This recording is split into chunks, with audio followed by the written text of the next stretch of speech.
Madam सुरू करून द्या. हो करूया.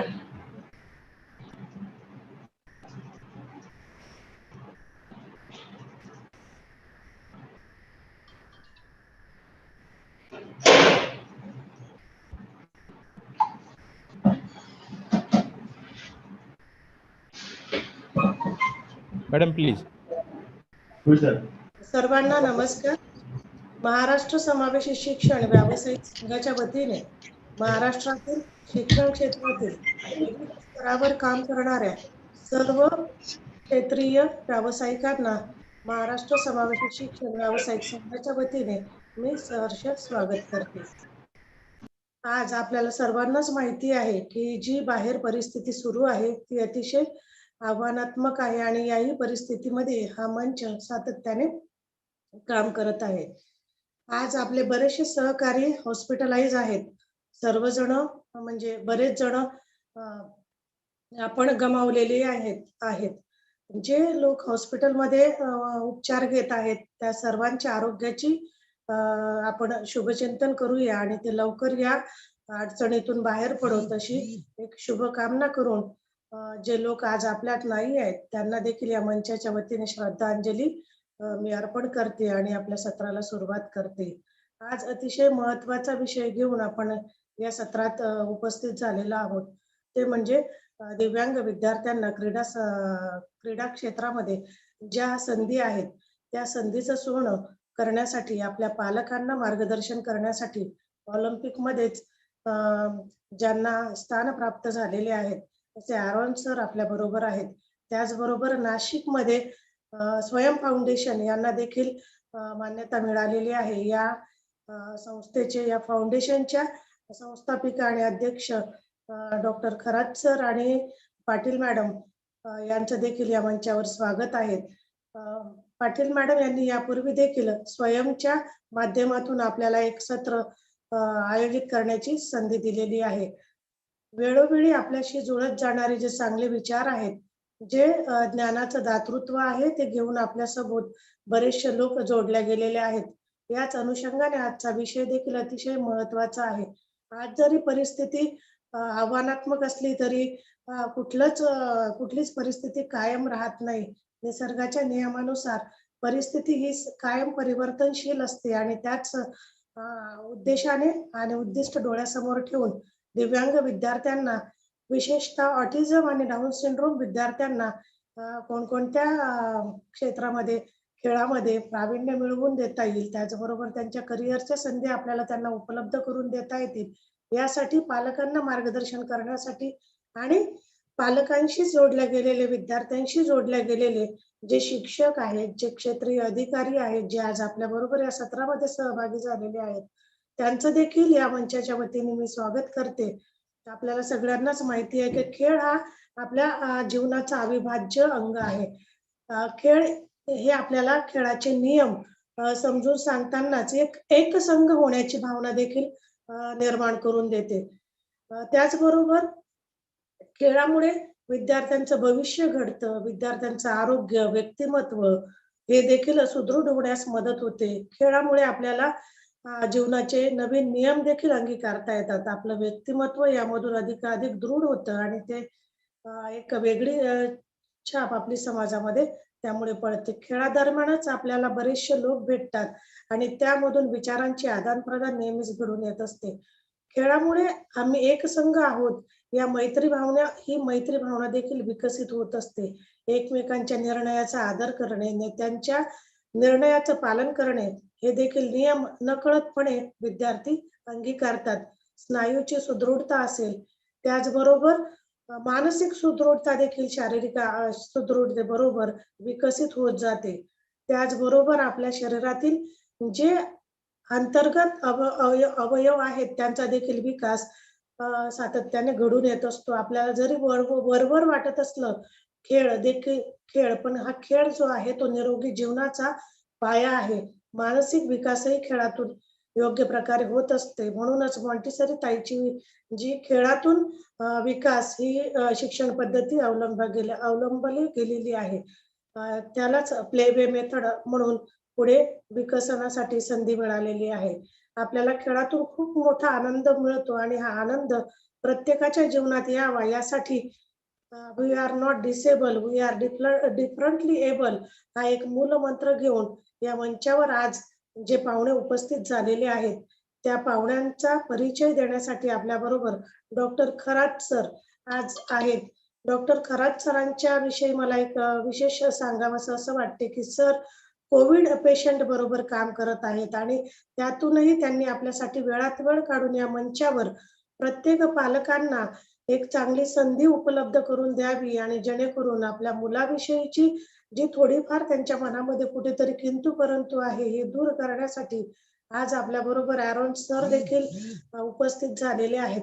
एकच उद्देश आहे की प्रत्येक मूल घडलं पाहिजे, ते लढलं पाहिजे, ते शिकलं पाहिजे, त्याच्यातील सुप्त गुणांचा विकास झाला पाहिजे.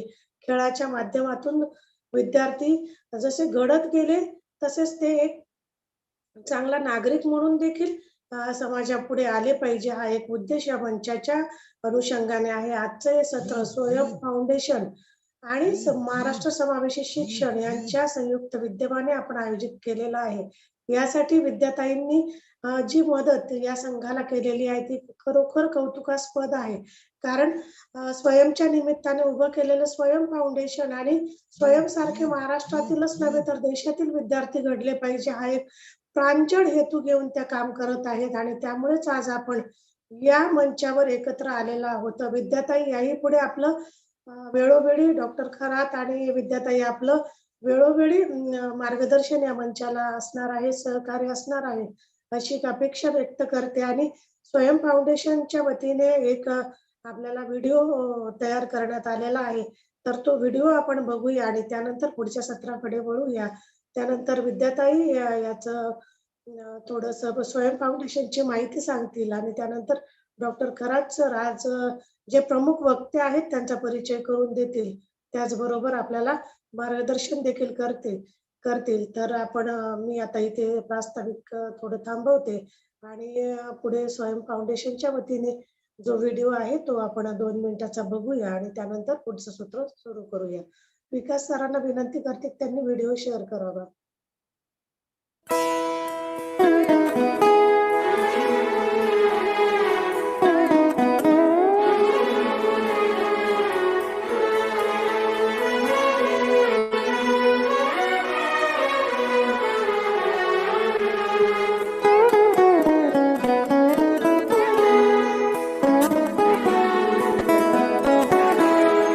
हीच मुची प्रार्थनान हेच मुचे मागणी, हीच मुची प्रार्थनान हेच मुचे मागणी.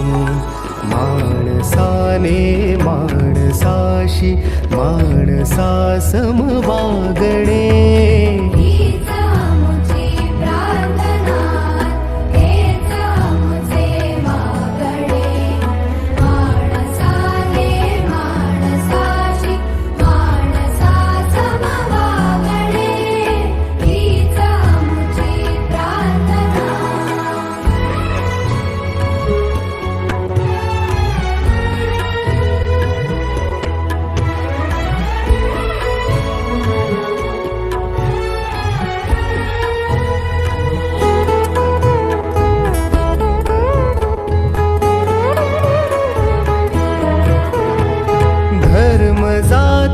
प्रांत भाषा द्वेष सारे संपू दे. धर्म जाती प्रांत भाषा द्वेष सारे संपू दे. एक निष्ठा एक आशा एक रंगी रंगू दे.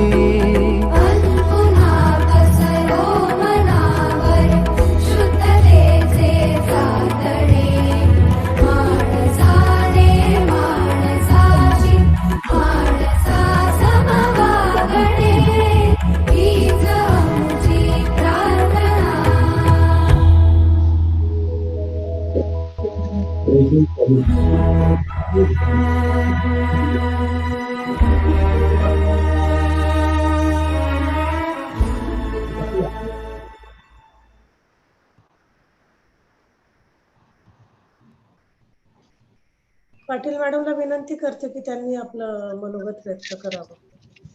नमस्कार, मी सौ विद्या पाटील, सेक्रेटरी व फाउंडर स्वयं फाउंडेशन या वेबिनारमध्ये आपल्या सर्वांचे स्वागत करते. हे वेबिनार MAIEP तसेच नाशिक डिस्ट्रिक्ट स्पोर्ट्स ऑफिस यांच्या सहयोगाने आज घेण्यात येत आहे. स्वयंला घडवता असे लक्षात आले की दिव्यांग मुले आणि त्यांची पालक ही खेळापासून खूप दूर आहेत. तेव्हा खेळामुळे होणारे फायदे, मुलांमध्ये होणारी शारीरिक आणि मानसिक प्रगती, त्यांच्यातील आत्मविश्वास, आरोग्याचा अभाव यांची कमतरता दिसून आली. तेव्हा खेळाविषयी जनजागृती तसेच खेळामधील संधी याची माहिती सर्व पालकांना होण्यासाठी हे वेबिनार आयोजित करण्यात आले आहे. स्वयं फाउंडेशनची संस्था 2017ला झाली. या संस्थेने आजपर्यंत पालकांमध्ये खेळाविषयी जनजागृती, खेळाविषयी शिबिर, yoga trekking, fitness training, swimming training अशा सर्व प्रकारच्या दिव्यांग विद्यार्थ्यांसाठी आयोजित करण्यात आले. त्यात CP तसेच अंध प्रवर्गाचाही समावेश होता. त्याचबरोबर जिल्हास्तरीय व राज्यस्तरीय जलतरणाचे competition Nashik district sports office यांच्या साहाय्याने पूर्ण करण्यात आले. तसेच टायक्वांडो प्रशिक्षण केंद्र सुरू केले. दिव्यांग विद्यार्थ्यांनी केलेल्या प्रगतीसाठी जिल्हास्तरीय पुरस्कार देण्यात आले. सामाजिक बांधिलकी जपण्यासाठी वृक्षारोपण, गणपती मेकिंग वर्कशॉप, महिलांच्या समस्यांवर मार्गदर्शन पर शिबिर, कोरोना काळात सॅनिटायझर वाटप यासारखे उपक्रम राबवले गेले. आणि 2021 साली स्वयं फाउंडेशनचे खेळाविषयी कार्य लक्षात घेता सायबर्स इंडिया या बेंगलोरच्या संस्थेने स्वयं फाउंडेशनशी टायअप करून महाराष्ट्रातील बौद्धिक अक्षमता, डाऊन सिंड्रोम आणि ऑटिझम असलेल्या मुलांचे रजिस्ट्रेशन तसेच ट्रेनिंग कॅम्प, कॉम्पिटिशनचे घेण्याचे कार्य सोपवले गेले आणि आंतरराष्ट्रीय तसेच पॅराऑलिम्पिक मध्ये सहभागाची संधी आमच्या विद्यार्थ्यांना उपलब्ध करून दिली आहे. मी आज औचार मॅडम आणि MAIEPच्या सर्व मान्यवरांचे आभार मानते की आपण आज मला हे व्यासपीठ उपलब्ध करून दिले. त्याचबरोबर Shri Aaron sir, Satyanarayan sir, Naik sir, तांबे सर आणि इतर मान्यवरांचे पण आभार मानते. आज मैं श्री एरॉन बेंजामिन सर को धन्यवाद देना चाहती हूँ कि उन्होंने स्वयं फाउंडेशन के कार्यों को ध्यान में रखते हुए पूरे महाराष्ट्र के खेल के प्रति जन जागृति करने की जिम्मेदारी में सहयोगी के तौर पे हमें चुना है. धन्यवाद. यापुढे मी डॉक्टर राजेंद्र खरात यांना आमंत्रित करते की त्यांनी आज इथे दुहेरी भूमिका निभावायची, म्हणजेच एक वक्ता म्हणून आणि इथून पुढचे सूत्रसंचालन करण्याचे. वैद्य राजेंद्र खरात हे गेल्या 15 वर्षापासून नाशिकमधील रुग्णांना आयुर्वेदिक उपचार करतात. आयुर्वेदिक हे एक केवळ उपचार नसून ती एक निरोगी जीवनशैली आहे असे त्यांचे म्हणणे आहे. नाशिक जिल्ह्याचे आयुर्वेद महासंमेलनाचे ते अध्यक्ष असून अनेक दुर्धर आजारांवर त्यांनी यशस्वी उपचार केले आहेत. त्याचप्रमाणे ऑटिझम, CP तसेच डाऊन सिंड्रोम असलेल्या जनुकीय व्याधींवर ते आयुर्वेदिक पद्धतीने उपचार करतात. ज्याच्या नावाने ही स्वयं फाउंडेशन संस्था आहे तो आंतरराष्ट्रीय विक्रमवीर तसेच राष्ट्रपती पुरस्कार विजेता स्वयं पाटील हा 1 वर्षाचा असल्यापासून डॉक्टर राजेंद्र खरात यांच्याकडून उपचार करून घेत आहे. कोविड-19च्या महामारीत ते आयुर्वेदिक जीवनशैलीचा सल्ला देत प्रतिकार शक्तिवर्धक काढा तसेच धूपन याचा वापर करण्याचा सल्ला देतात. त्यांनी आतापर्यंत 45,000हून अधिक कुटुंबापर्यंत हा रोग प्रतिकारक शक्तिवर्धक काढा पोहोचवला आहे. तसेच पोलीस, पॅरामेडिकल स्टाफ, कामगार यांना देखील या काढ्याचे आणि सॅनिटायझरचे मोफत वितरण केले आहे. त्याचप्रमाणे अनेक सामाजिक कार्यामध्ये त्यांचा सहभाग महत्त्वाचा आहे. धन्यवाद. डॉक्टर खरात. धन्यवाद विजय मॅडम, धन्यवाद विद्याताई. खूपच वाढवून तुम्ही सांगितलेलं आहे. अर्थात घरच्या लोकांची शाबासकीची थाप कधी कधी फार गरजेची ठरते आणि आताच्या कोविड सारख्या जी काही क्रुशियल परिस्थिती आहे, अतिशय अवघड परिस्थिती आहे, प्रत्येकाची मानसिकता प्रचंड खचलेली आहे. म्हणजे कोविड झाला असं म्हटलं की तो माणूस असा त्याच्या चेहऱ्यावर भाव येतात की अरे बापरे आता संपलं, माझं आयुष्य संपलं, आता काही मला मिळणार नाही.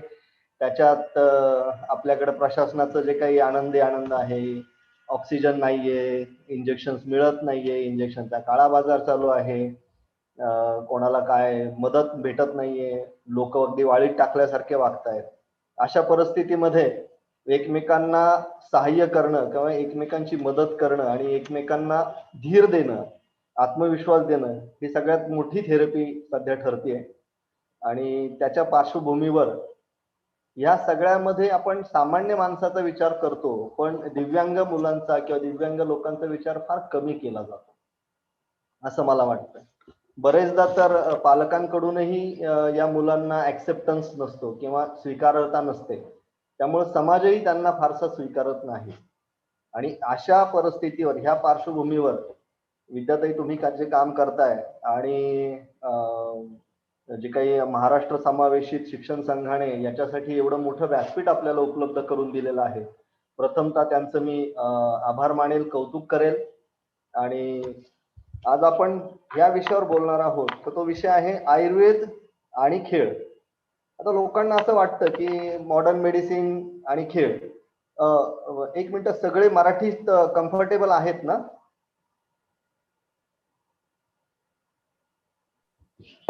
मी बोलतोय ते ऐकू येतंय? हो सर, हो सर. मराठी कम्फर्टेबल आहे? मराठी चालेल सगळ्यांना? हो सर, हो हो हो. ओके, धन्यवाद. तर आयुर्वेद आणि खेळाचा काय संबंध? आजकाल असं म्हटलं जातं की मॉडर्न मेडिसिन आणि खेळ हे ठरलेलं आहे, आणि बरेचदा आपण पाहतो की मॉडर्न मेडिसिनचा वापर खेळांमध्ये खेळाडू करतात.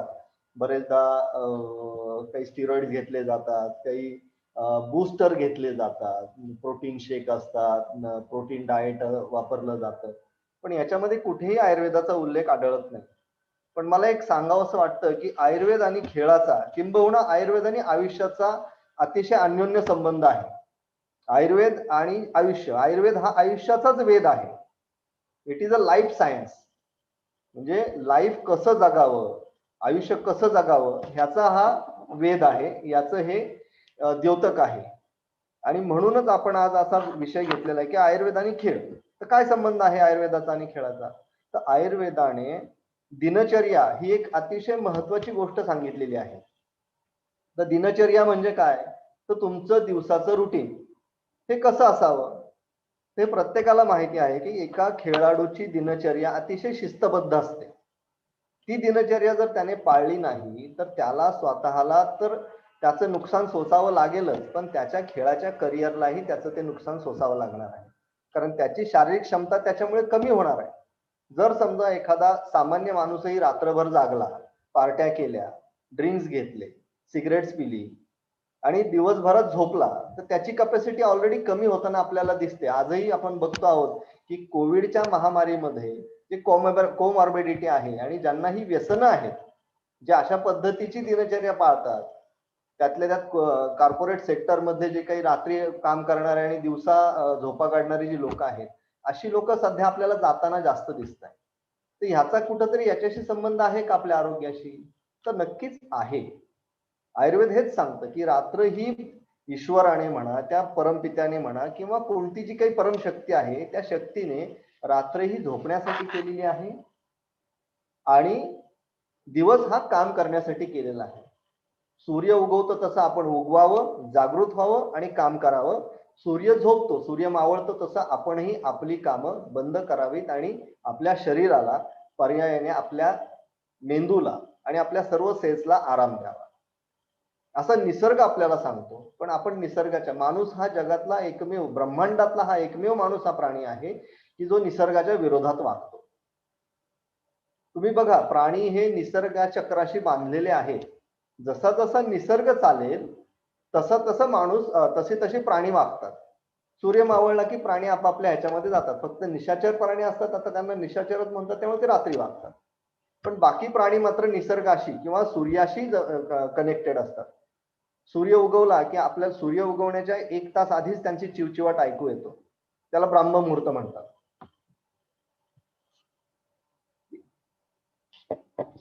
तुम्ही जर एक हे ऐकलं असेल की कबीर, संत कबीर म्हणतात की रात गवाई सोय के, दिवस गवाया खाय के, हीन जन्म अनमोल था, कोडी बदल न जाय. म्हणजे रात आपण बरेचदा आपण काय करतो, अर्धी रात्र झोपून काढतो, जागून काढतो, दिवसही आपण जागून काढतो आणि ह्या नुसतं खात राहतो. आज तुम्ही बघितलं असेल, कोविडचं लॉकडाऊन सुरू झालं आणि लोकांनी घरामध्ये दनादन रेसिपीज बनवायला सुरुवात केली. युट्यूब चॅनलला प्रचंड मागणी आली आणि जे नाही ते लोकांनी खाल्लं आणि त्याच्यामुळे जाम आजारी पडले लोक. म्हणजे मी दररोजच्या प्रॅक्टिसमध्ये पाहतो आहे की प्रचंड खाऊन खाऊन लोक आजारी पडतात. पण खेळामध्ये मात्र त्या खेळाडूचं डाएट हे अतिशय स्ट्रिक्टली फॉलो केलं जातं आणि हेच आयुर्वेद सांगतो. म्हणजे आयुर्वेदाने फार पूर्वीपासून सर्वांसाठी दिनचर्या सांगितलेली आहे. दिनचर्या म्हणजे काय, की तुम्ही सकाळी उठल्यापासून रात्रीपर्यंत काय केलं पाहिजे, तुमची कशा पद्धतीचे खाणं पाहिजे, तुमचं वागणं पाहिजे आणि तुम्ही कशा पद्धतीने व्यायाम केला पाहिजे. व्यायामाचं महत्व सुद्धा आयुर्वेदाने सांगितलेलं आहे. ब्राह्ममुहूर्ताला उठायला सांगितलेलं आहे. ब्राह्ममुहूर्ते उत्तिष्ठे. ब्राह्ममुहूर्त म्हणजे काय, तर सूर्योदयाच्या साधारण 2 ते 3 तास आधी उठणे, की जेणेकरून सूर्य उगवल्यानंतर त्या सूर्याच्या ऊर्जेशी आपण आपली ऊर्जा मॅच करू शकतो. आणि सगळेच म्हणजे मीच काय तर सगळे खेळ तज्ञ सुद्धा, खेळातले तज्ञ, त्याच्यावर उपचार करणारे किंवा खेळामध्ये काम करणारे डॉक्टर्स, वैद्य मंडळी, सगळ्यांचं मत हेच आहे की जेव्हा माणूस सकाळी पहाटे लवकर उठतो आणि त्या काळात केला गेलेला व्यायाम सराव हा त्या खेळाडूला प्रचंड ऊर्जा देतो आणि ही ऊर्जा घेऊन तो खेळाडू त्याचं करिअर फार उच्च प्रतीचं घडवू शकतो. आता याच्यामध्ये आणखी आयुर्वेदाचा काय उपयोग होऊ शकतो, तर आयुर्वेदामध्ये काही पंचकर्म सांगितलेली आहे. पूर्वी जसं तुम्ही बघितलं असेल की रोममध्ये ग्लॅडिएटर्स असायचे, रोममध्ये कोलोजिम्स आहेत की जिथे खेळांच्या स्पर्धा घेतल्या जायच्या. ऑलिम्पिक ही मला वाटतं रोम मधूनच निर्माण झालेली स्पर्धा आहे आणि त्याचंच आज आपण जे आपल्या सोबत आहेत ॲरन बेंजामिन सर, हे पॅरालिम्पिकचे गव्हर्निंग बॉडी मेंबर आहेत, नॅशनल डिरेक्टर आहेत पॅरालिम्पिकच्या चॅप्टरचे इंडियाच्या. तर ही जी पॅरालिम्पिक संघटना ही ऑलिम्पिक, आणि ऑलिम्पिक म्हणजे काय तर त्या रोम मधून निघालेली एक खेळाची स्पर्धा. तर तुम्ही पाहिलं असेल की रोम मध्ये ह्या खेळाच्या स्पर्धा भरवल्या जायच्या आणि तिथेही हे त्यांनी सांगितलेलं आहे की सूर्योदयाच्या आधीच त्यांचं दिवसाची सुरुवात केली जायची. आणि त्या लढायांमध्ये पूर्वीच्या काळी हे केलं जायचं की लढायांमध्ये जेव्हा हे सगळे खेळाडू किंवा त्यांचे सैनिक थकायचे आणि थकून जेव्हा ते घरी यायचे लढाया संपवून, त्यावेळेला घरी आल्यानंतर यांचं शेड्यूल्ड वैद्य ठरवायचे किंवा त्यावेळेसचे डॉक्टर ठरवायचे की दिवसाचं त्यांना काय काय केलं पाहिजे, सकाळी केव्हा उठलं पाहिजे, त्यांनी सकाळी त्यांना कोणत्या तेलाची मसाज केली गेली पाहिजे, किती वेळ मसाज केली गेली पाहिजे, त्याच्यानंतर त्यांनी कोणता व्यायाम करायचा आहे, व्यायाम केल्यानंतर त्यांना कशा पद्धतीने आंघोळ घेतली पाहिजे, कोणत्या पद्धतीने त्यांनी आंघोळ करायची आहे, वेगवेगळ्या प्रकारची उटणी की ज्याच्यामधून त्यांच्या सेल्स उद्दीपित होतील, त्यांच्या सेल्सची वाढ होईल आणि कोणत्या पाण्याने, त्या पाण्यामध्ये कोणत्या वनस्पती टाकून त्यांनी आंघोळ केली पाहिजे, हे सुद्धा पूर्वीच्या आयुर्वेद ग्रंथांमध्ये आपल्याला लिहिलेलं आढळतं. दरवेळेला त्यांनी सांगितलेलं आहे की जेव्हा राजा किंवा हे सैन्य घरी येईल त्यांना एक बस्ती नावाचं पंचकर्म, बस्ती नावाचं एक कर्म असतं, ते दिलं गेलं पाहिजे. आणि तो लढाईमध्ये असेल, तो खेळामध्ये असेल, त्याला युक्तरथ बस्ती किंवा माधुतैलिक बस्ती नावाचे बस्ती दिले गेले पाहिजेत की जेणेकरून त्याची दिवसाची जी काही ऊर्जेचा निचरा झालेला आहे, ऊर्जेचा लॉस झालेला आहे, नुकसान झालेलं आहे, ह्या बस्तीमुळे ते भरून येतं. आणि माझ्या व्यावसायिक जीवनामध्ये मी हे पाहतो आहे की अतिशय थकलेल्या लोकांना सुद्धा जेव्हा हे बस्ती दिले जातात तेव्हा त्यांच्या दुसऱ्या दिवशीची ऊर्जा ही पहिल्या 2 दिवसांच्या ऊर्जेपेक्षा 2 पटीने वाढलेली असते. आता याच्यामध्ये आणखी एक उल्लेख असा आहे पूर्वीच्या काळी आणि आयुर्वेद ग्रंथांमध्ये की रसायन चिकित्सा. तर काय आहे ही रसायन चिकित्सा, तर गंमत अशी आहे की आजकालच्या मीडियामुळे किंवा बऱ्याच सोशल मीडियावर जे काही ज्ञान वाटलं जातं किंवा फेकलं जातं, याच्यामुळे लोकांची एवढीच भावना निर्माण झालेली आहे की लोकांना हेच माहिती की रसायन चिकित्सा म्हणजे फक्त च्यवनप्राश खाणे. याच्या पलीकडे कोणालाही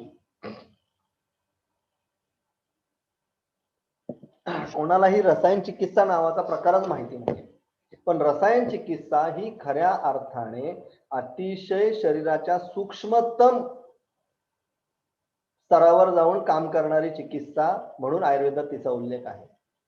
सर्वांना माहिती आहे की आपलं शरीर हे सेल्सनी म्हणजे पेशींनी बनलेलं आहे आणि ही रसायन चिकित्सा त्या पेशींना नवजीवन देण्याचं काम करते.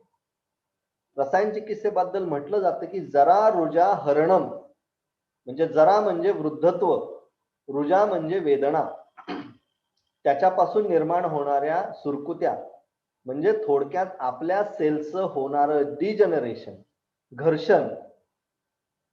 घर्षण हे त्याच्यामधून कमी व्हावं याच्यासाठी रसायन चिकित्सा वापरली जाते.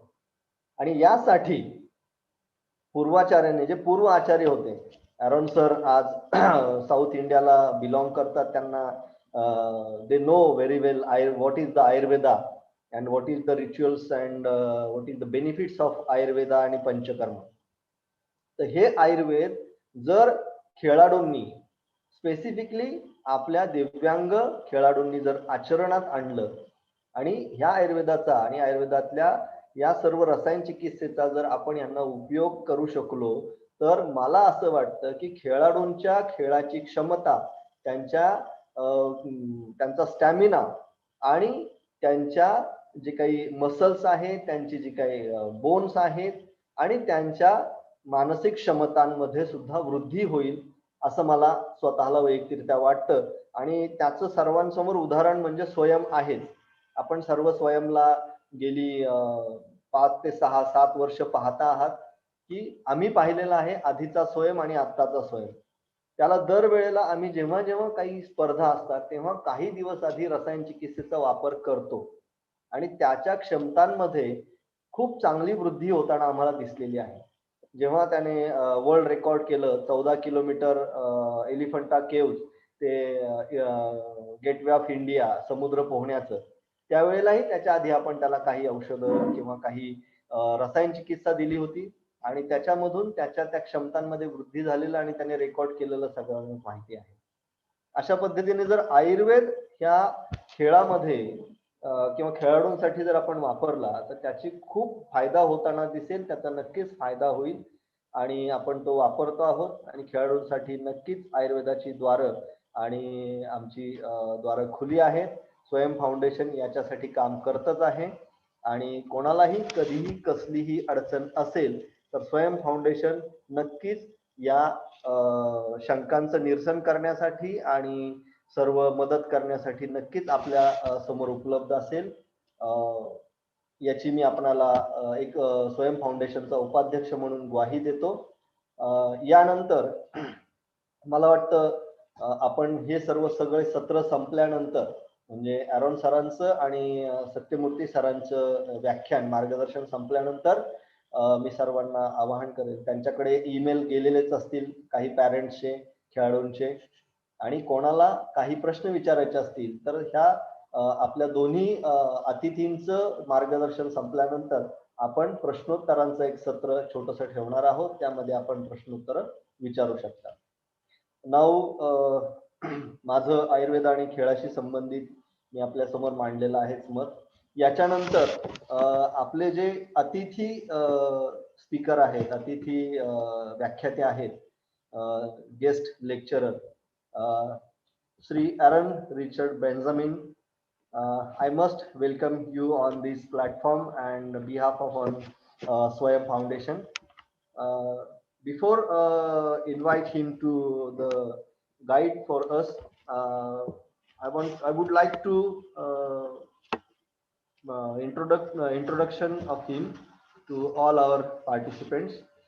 आणि त्यांना थोडंसं इंग्लिश आणि हिंदी कम्फर्टेबल आहे, पण ॲरन सर माझे आपणाला request, I am requesting you कि तुम्ही आप अगर हिंदी में अगर ज़्यादा अच्छी तरह से बात करोगे, हिंदी में और इंग्लिश दोनों मिक्स बात करोगे तो हमारे सारे जो पार्टिसिपेंट्स हैं उन्हें अच्छी तरह से आपके विचार और आपकी गाइडलाइंस अच्छी तरह से समझेंगे. सो पहले तो मैं आपका परिचय करवाना चाहूँगा. ॲरन बेंजामिन हे फ्रेंडशिप फाउंडेशन चे ट्रस्टी आहेत.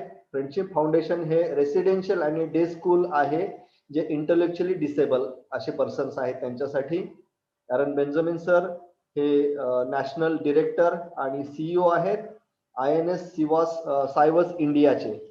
ही एक स्पोर्ट्स ऑर्गनायझेशन आहे जी para athletes with intellectual disability साठी रिप्रेझेंट करते इंडियाला international sports अरेनामध्ये.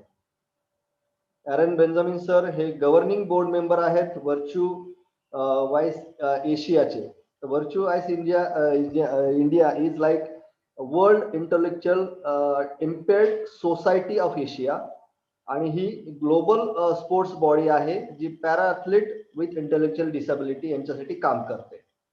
Mister Aaron Benjamin हे या सर्व चळवळीशी, मी चळवळच म्हणेल, की जे इंटेलेक्च्युअल डिसेबल आहे तर त्यांच्या वडिलांनी हे कार्य सुरू केलं. त्यांचे वडील हे पॅराऑलिम्पिकचे बोर्ड ऑफ मेंबर होते इंडियाचे, आणि ते लहानपणापासून म्हणजे अगदी तरुण वयापासून ह्या चळवळीशी जोडले गेलेले आहेत. ते अगदी व्हॉलंटियर म्हणून किंवा स्वयंसेवक म्हणून जसं आपण काम करतो तसे ते ह्याच्यासाठी काम करत होते.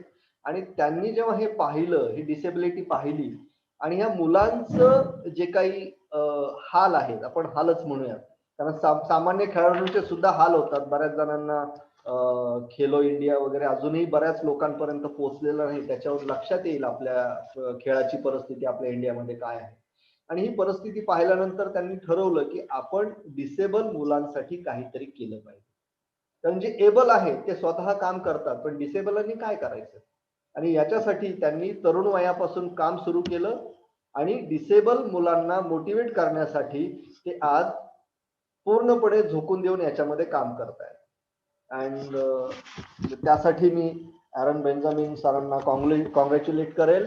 And I am very thankful to you कि आप इस मंच पे आए और आपने स्वयं फाउंडेशन को एज अ सहयोगी इस पैरालंपिक चैप्टर के लिए महाराष्ट्र में आपने चुना. तो आपका इस मंच पे बहुत बहुत स्वागत है. I would like to very welcome you on this platform on the behalf of SWAYAM Foundation. And now I request you to please guide us on these Paralympic Games and disabled people. Thank you, sir.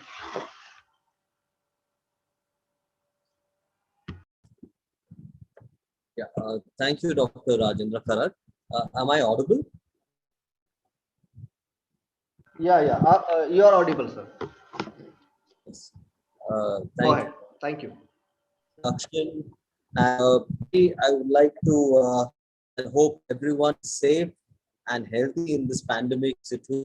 It is a very grim situation throughout India, and we pray that the प्रार्थना करता हूँ कि this situation becomes better and we all return to normalcy. And firstly, I would like to thank the Director of Sports and Maharashtra State Pune District Office of Nashik, and also the Maharashtra Association of Inclusive Education Professionals, who have supported SWAYAM Foundation in hosting this webinar. And I would like the whole team of SWAYAM Foundation who have taken this opportunity to host the webinar and create awareness of for sports for persons with intellectual impairment, Down syndrome, autism, and also for other physical disability as well. So, firstly, what I would can I share the screen? And yes, Dr. Rajendra Karat, I will try to mix with Hindi and English. Please bear with me for my Hindi, and I'm sure that you will be able to help me out in translation. Of course, sir. I'll be there. No issue. Thank you, Doctor. Thank you, Doctor. Yeah. So I will just share my screen.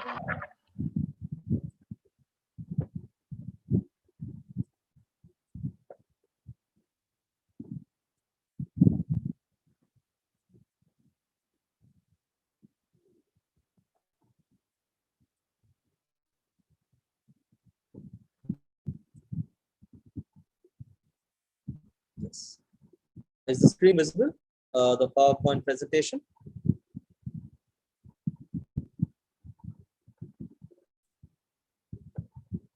Is it visible? Dr. Rajendra? Is the screen visible? Yeah. Definitely, it's visible. No issue. Thank all the participants who have taken time off to attend this webinar and for showing your interest in sports for persons with disabilities.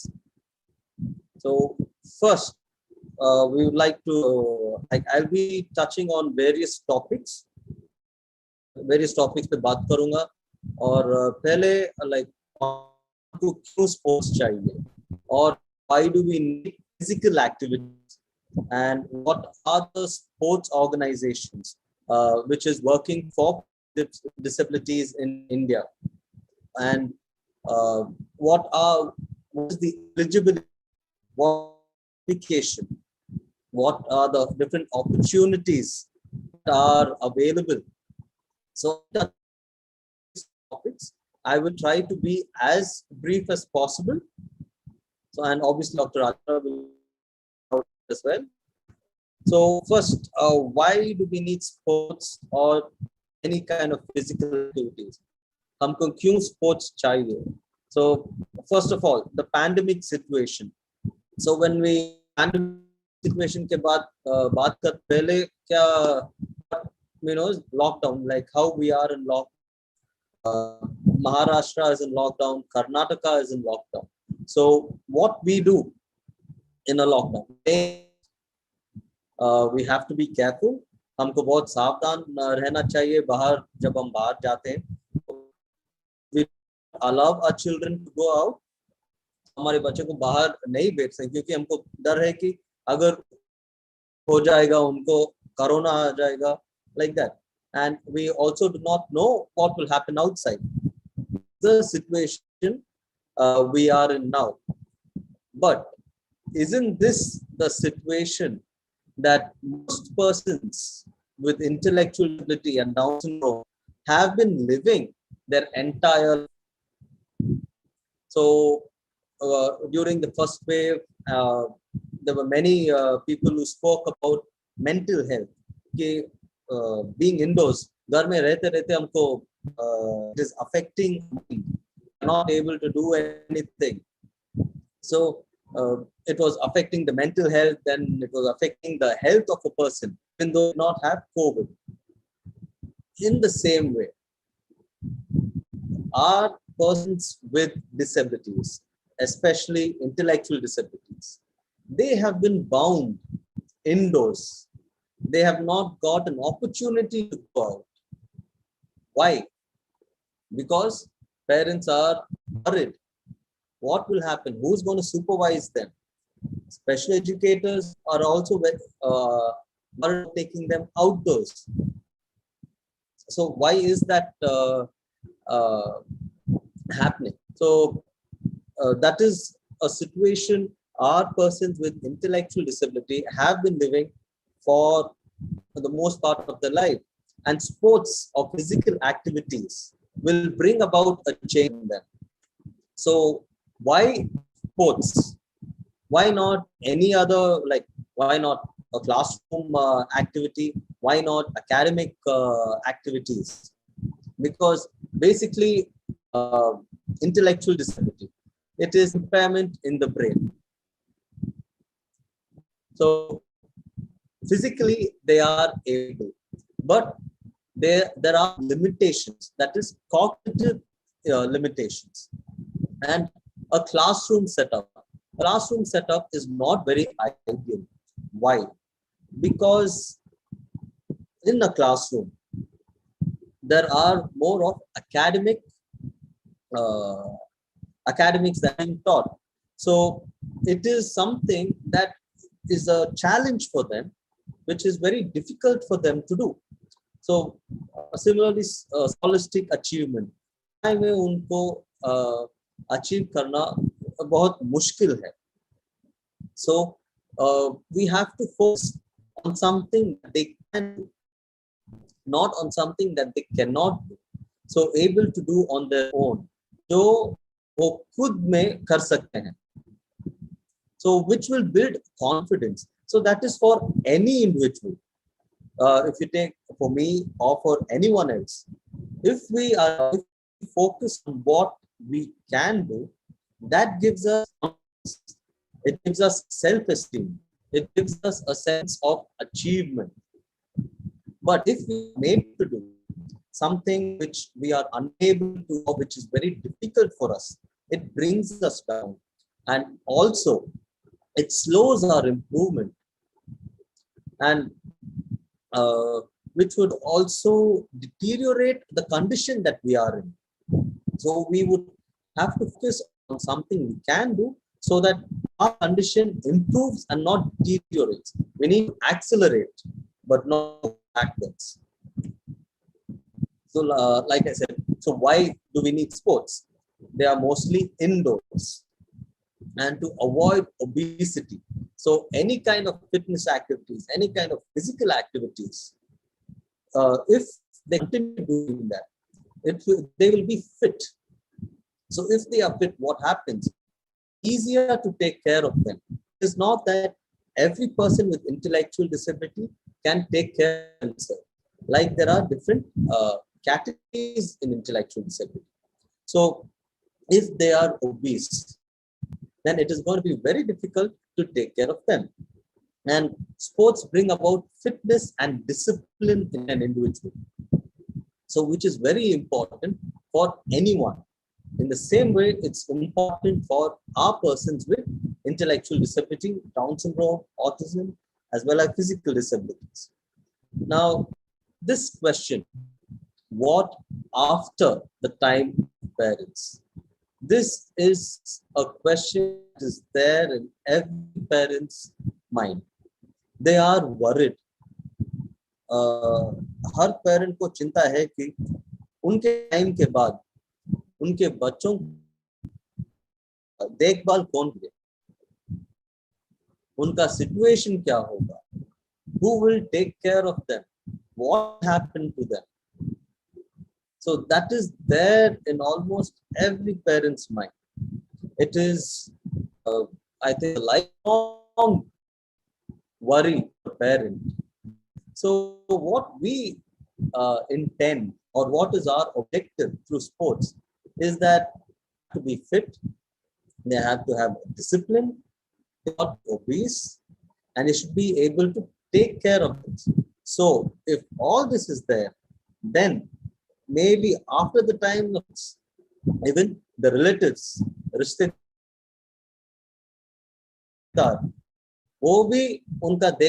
this person can take care of himself, or he will not be that much of a trouble for us, then they will take care of them. But if they are obese, if difficult to take care, then there's going to be no one to take care of them. The parent will be worried till the time comes. So these are the factors why we need sports for persons with intellectual disability, Down syndrome, and autism. So just one example that I would like to give, what we have seen personally during one of our activities here in Bangalore. So we had an evening program on a daily basis, an after school program, where we had people with intellectual disability, Down syndrome, and autism coming and training. From we had from 5-year-old, 5 saal se above, 5 saal or above, and this 5-year-old boy, he had autism, he had ADHD, and he had speech impairment. When he came to us, he was never listening, never followed instructions, and one hand he never used to use. And we had to keep running behind him. It was a challenge to control him. But the way he was, it was not his fault. So he used to accompany his brother for football coaching, but he was not allowed to touch the ball. He was not given an opportunity to play. So after 2-3 months of training, this boy, he showed improvement in his speech as well. He was going for therapy. He showed improvement in his speech. He started following instructions.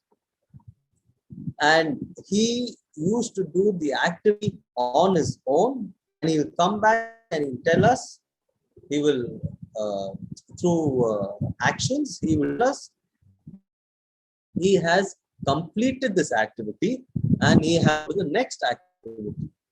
Now, how did such a change come about in him? It is not needed something very different, where we trained him very well, and that's why all these changes happened. That's not why the change happened. It's not because we give him full attention or because of the way we were training. It was only because he was allowed to do what he could do, what he can do. So most of the time, the temper tantrums, and also complaints of aggressiveness become violent. Why? It is because they are not allowed to do what they can. They are being made to what they are unable to do. They are not even able to express. So their temper tantrums or aggressiveness is only their way of expressing. So if we focus on what they can do, then you will be able to see improvements in all aspects of their life. So coming to our organization, Cybers India. So the founder of INS Cybers India is Mr. J. Benjamin, who has been in the field of sports for persons with intellectual disability since 1977. He has been part of Special Olympics India and also was the CEO of Special Olympics India until 2001. And in 98, he brought Cybers India, that is INS. With INS was it's called Vertis, World Intellectual Sport. Formerly was called as INS. So he introduced INS in India in the year 1998. And with like-minded individuals, professionals, INS Cybers India was formed for the benefit of persons with intellectual disability.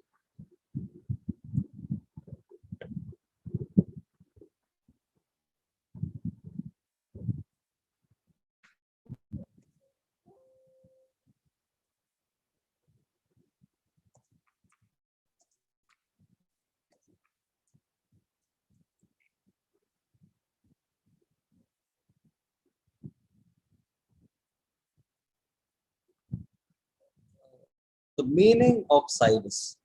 Cybers is the abbreviation of a Swedish term, which since it's on the screen, you can read. I don't know how to pronounce the word. Anyway, that Swedish term means social individual development through cooperation, which is for an individual, socially and individually developing through cooperation. So this cooperation could be that individual and siblings, parents, coaches, special educators, friends. Through cooperation, development of an individual socially as well. So like this is the method for giving support to the intellectually challenged so that they can function as independently as possible, both individually and socially.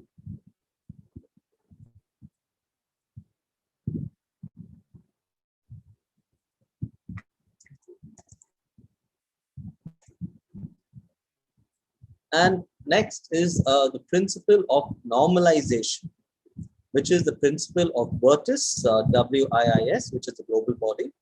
So as per the principle of normalization, persons with intellectual disability are members of the society entitled to the same rights, opportunities, and duties as everyone else.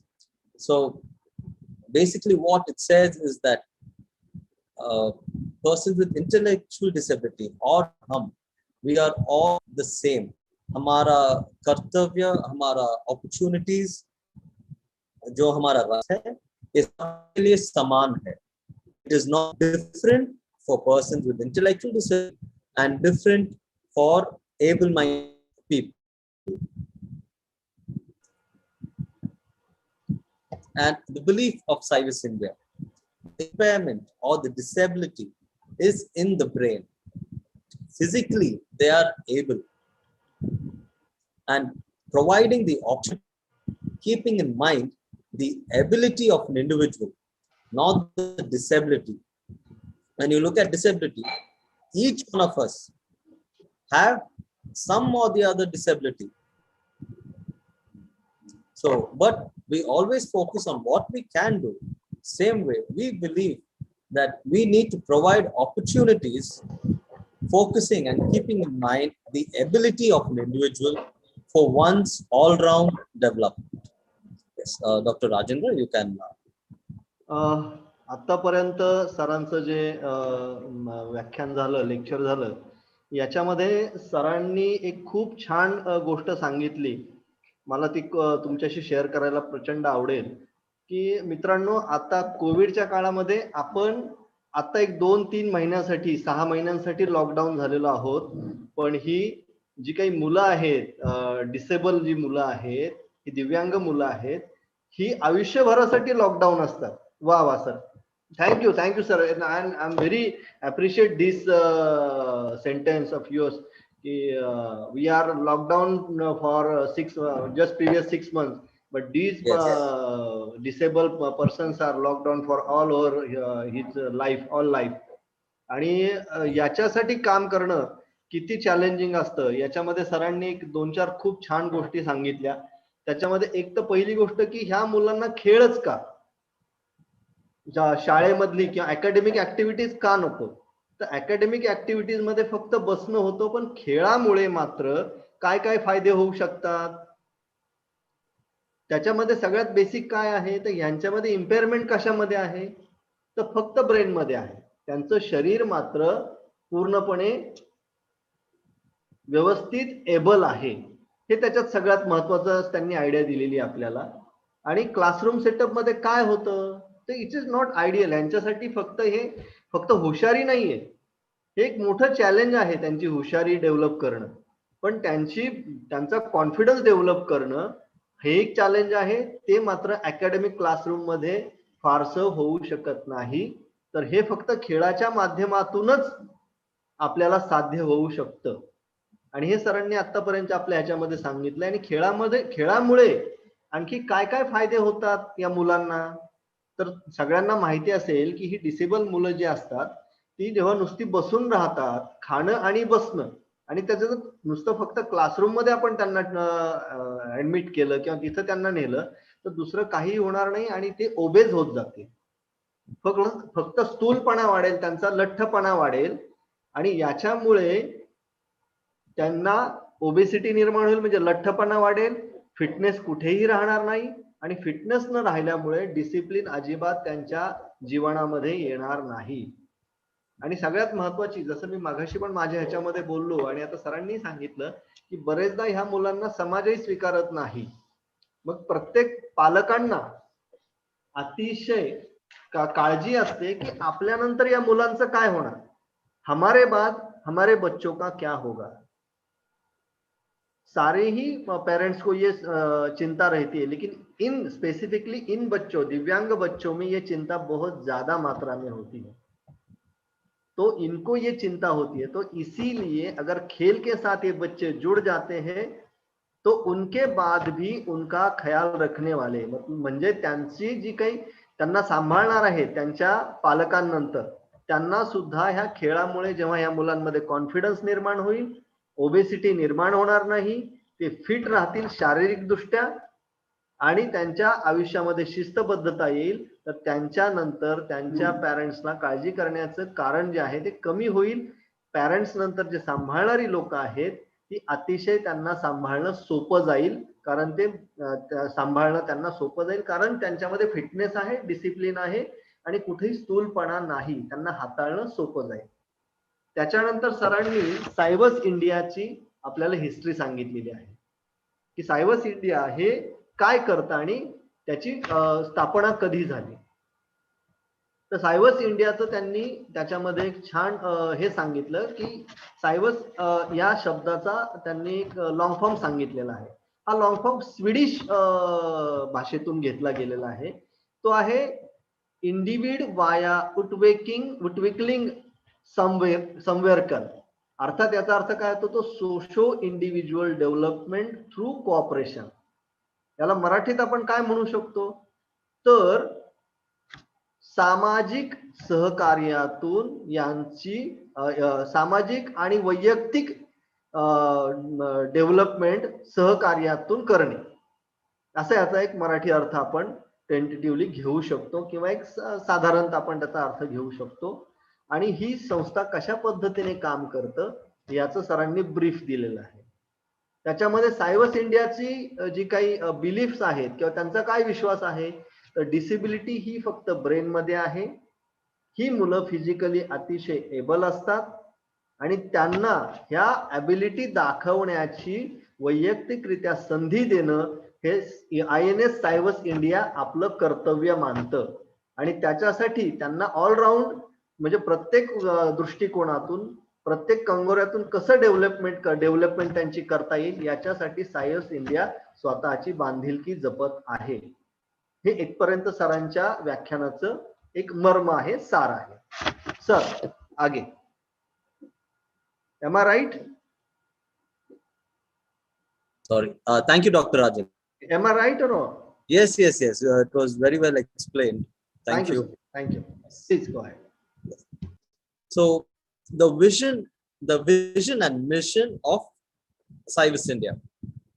So it is live as per his or her ability in an inclusive and integrated society.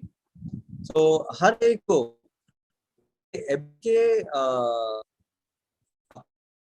according to his or her ability उनको जीना चाहिए और play a sport. अगर it is competition के लिए तो सिर्फ ऐसा ही just to play with friends. जो खेल उनको पसंद है और वो खेल सके, that sport they should be able to play and to be recognized as well according to his or her ability and not disability. Okay, ability ke I'm not getting it. According to one's ability, they need to be recognized. So right now, when we talk about persons with intellectual disability, everyone focuses on their disability. No one focuses on what they can do. So we want to help in all individuals to be recognized by what they can do.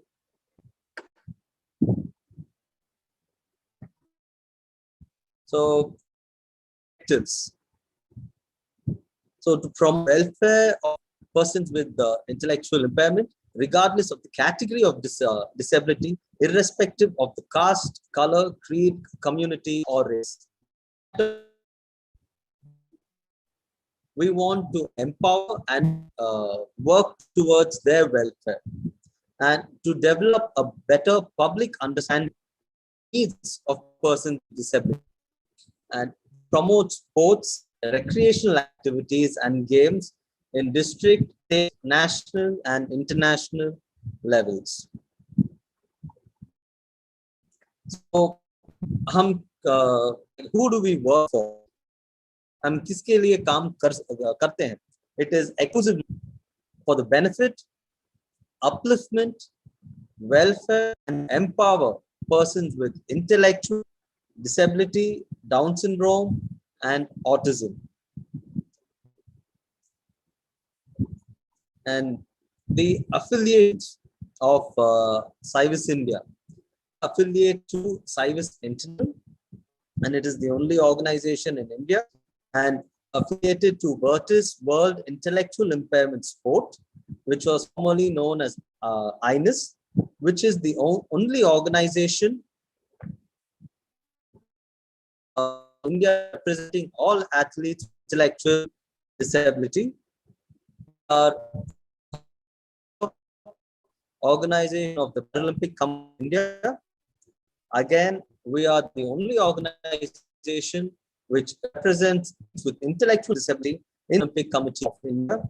And I am also glad to say that we have recently affiliated with Sports Union for Athletes with Down syndrome, with exclusively athletes with Down syndrome. And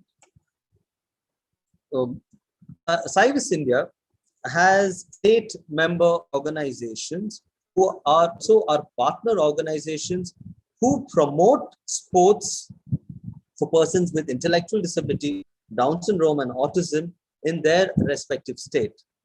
And in the state of Maharashtra, it is SWAYAM Foundation, SIVIS Maharashtra, who will be representing INIS SIVIS India. And all registrations, athlete registrations, and all communications will, for the state of Maharashtra, will be through SWAYAM Foundation only.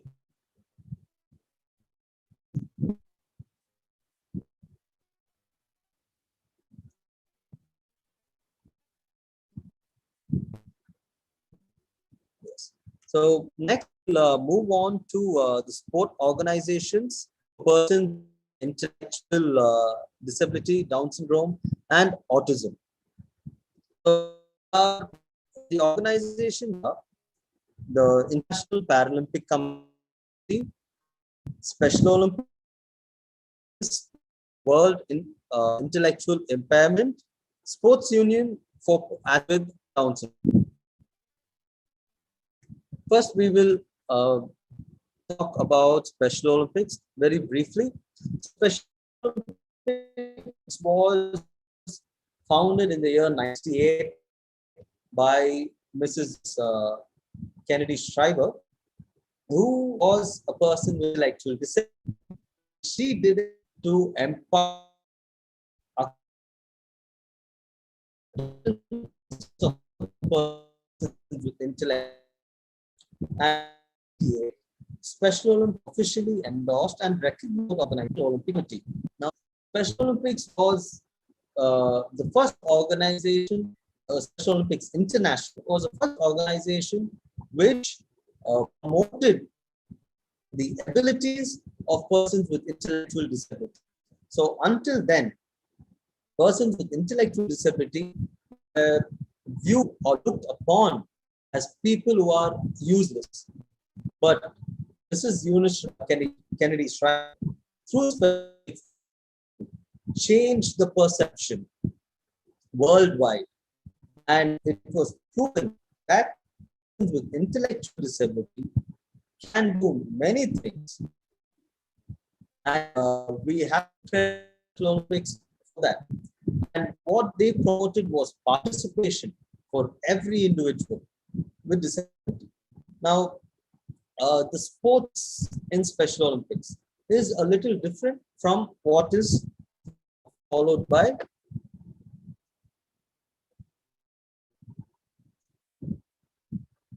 am I audible now? Is it fine? Yeah, it's okay. Now it's better than previous, but your voice is a little bit breaking. Okay, I'm sorry. I think some instability in the. Okay. Yeah, it's better. Okay, now continue.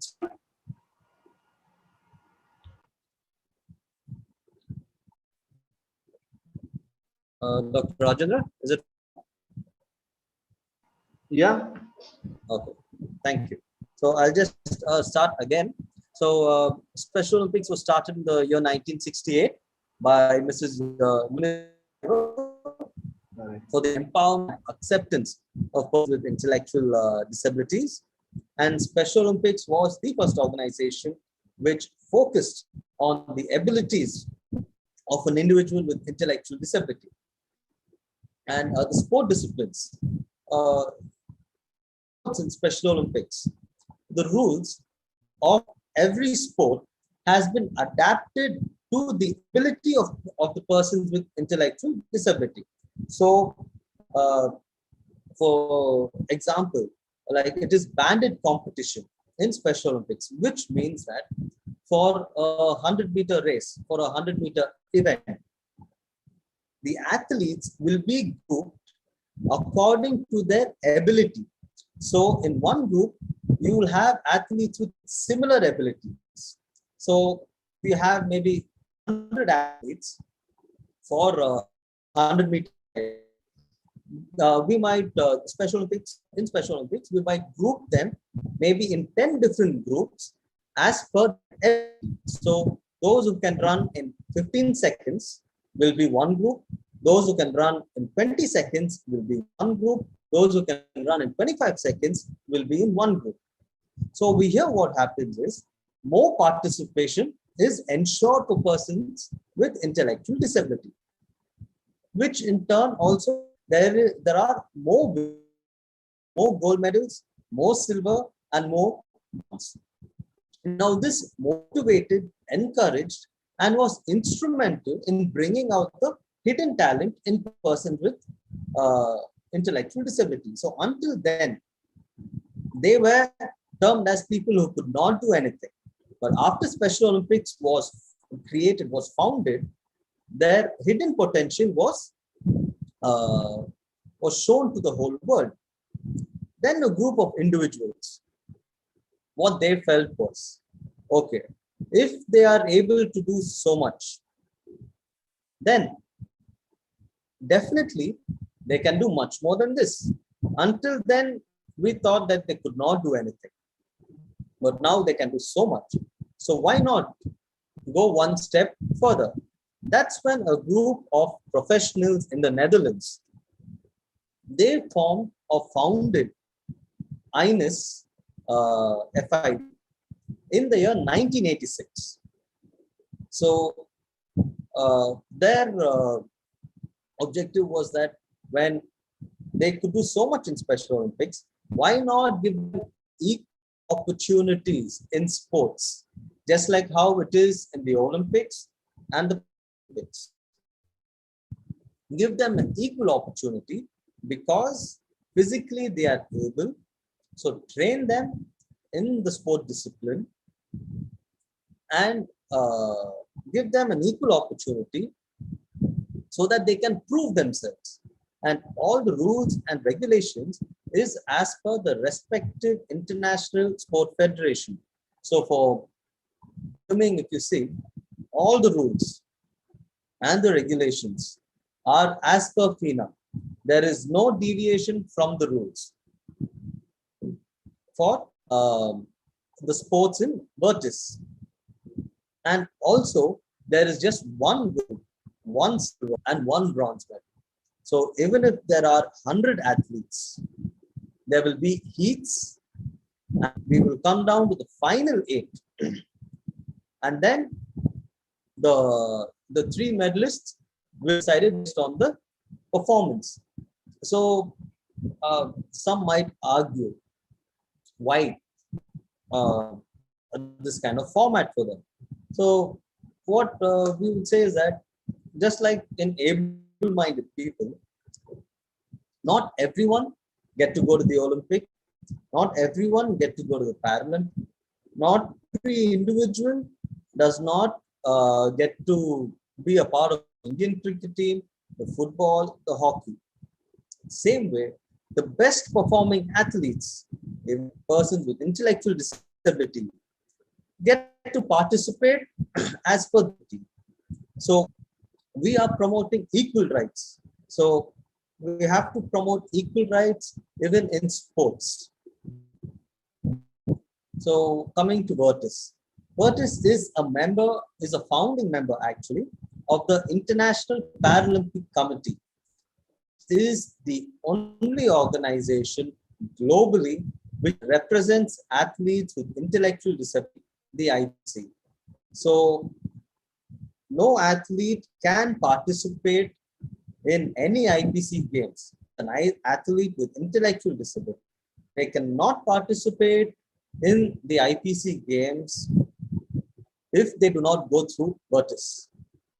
So Vertis is the pathway to the Paralympics, and they oversee and manage the process of eligibility for Vertis Games as well as the IPC Games.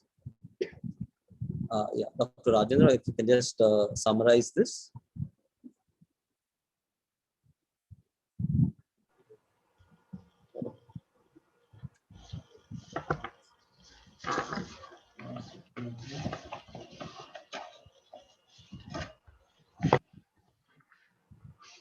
त्याच्यानंतर मागासच्या ज्या काही हे होत्या त्याच्यानंतर सरांनी कोणत्या कोणत्या संस्था या डिसेबल लोकांसाठी काम करतात याची एक यादी त्यांनी दिली होती. त्याच्यामध्ये INS cybers India is affiliated cybers international, म्हणजे सायबर्स इंटरनॅशनल ही एकमेव संघटना आहे इंडियामध्ये सायबर्स इंटरनॅशनलला प्रतिनिधित्व करणारी. Virtue world intellectual impairment sports म्हणजे WIIS ही एकमेव ॲथलीट संघटना आहे जी इंटेलेक्च्युअल डिसेबल लोकांसाठी इंडियाचं प्रतिनिधित्व करते. पॅरालिम्पिक कमिटी ऑफ इंडिया ही एकमेव संघटना आहे ॲथलीट्स मध्ये जी डिसेबल लोकांना पॅरालिम्पिक इंटरनॅशनल कमिटीला इंडियासाठी प्रतिनिधित्व करते. Sports union for athlete with down syndrome he SUDS ही एकमेव इंडियामधली संघटना आहे जी डाऊन सिंड्रोम या कॅटेगरीसाठी इंडियाचं प्रतिनिधित्व करते खेळामध्ये.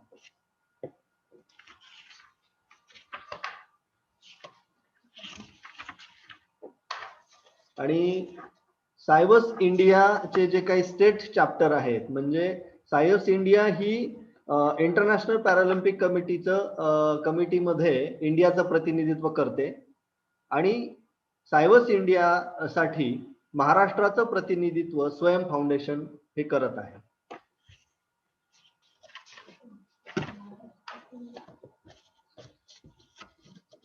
यानंतर सरांनी एक खूप छान माहिती दिली की कोणत्या कोणत्या संघटना ह्या इंटेलेक्च्युअल डिसेबल, डाऊन सिंड्रोम किंवा ऑटिझम हे जेनेटिक डिसीज आहेत अशा मुलांसाठी किंवा अशा खेळाडूंसाठी भारतामध्ये काम करतात किंवा जगामध्ये काम करतात.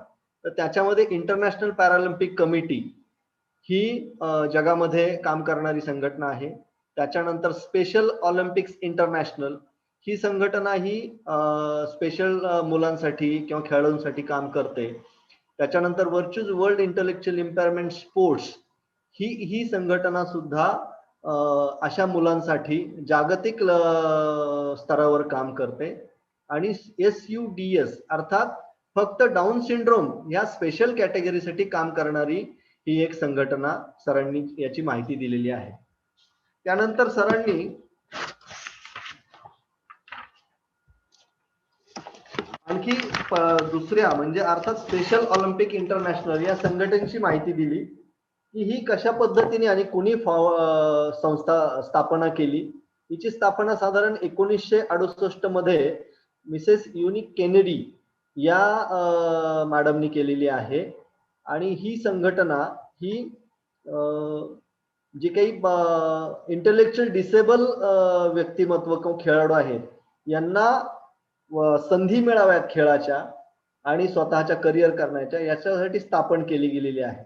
आणि ही पहिली जागतिक संघटना आहे जी इंटेलेक्च्युअल डिसेबल लोकांसाठी खेळाच्या क्षेत्रात काम करते. ही पहिली संघटना जगामध्ये निर्माण झालेली आहे आणि ही पहिली संघटना आहे जी ऑलिम्पिक जे काही खेळ असतात त्याच्या स्तरावर किंवा त्यांच्याच पद्धतीने कार्य करते. ही पहिली संघटना आहे जिच्यामध्ये प्रत्येक इंटेलेक्च्युअल डिसेबल मुलांसाठी त्यांच्या ॲबिलिटीज प्रमाणे स्पर्धा ठेवल्या गेल्या आणि त्याच्यामध्ये त्यांना संधी दिली गेली. ही संघटना अशा इंटेलेक्च्युअल डिसेबल मुलांना उत्तेजन देते काम करण्यासाठी, त्यांचं खेळामध्ये उत्साह आणि आवड वाढावी याच्यासाठी ही संघटना काम करते.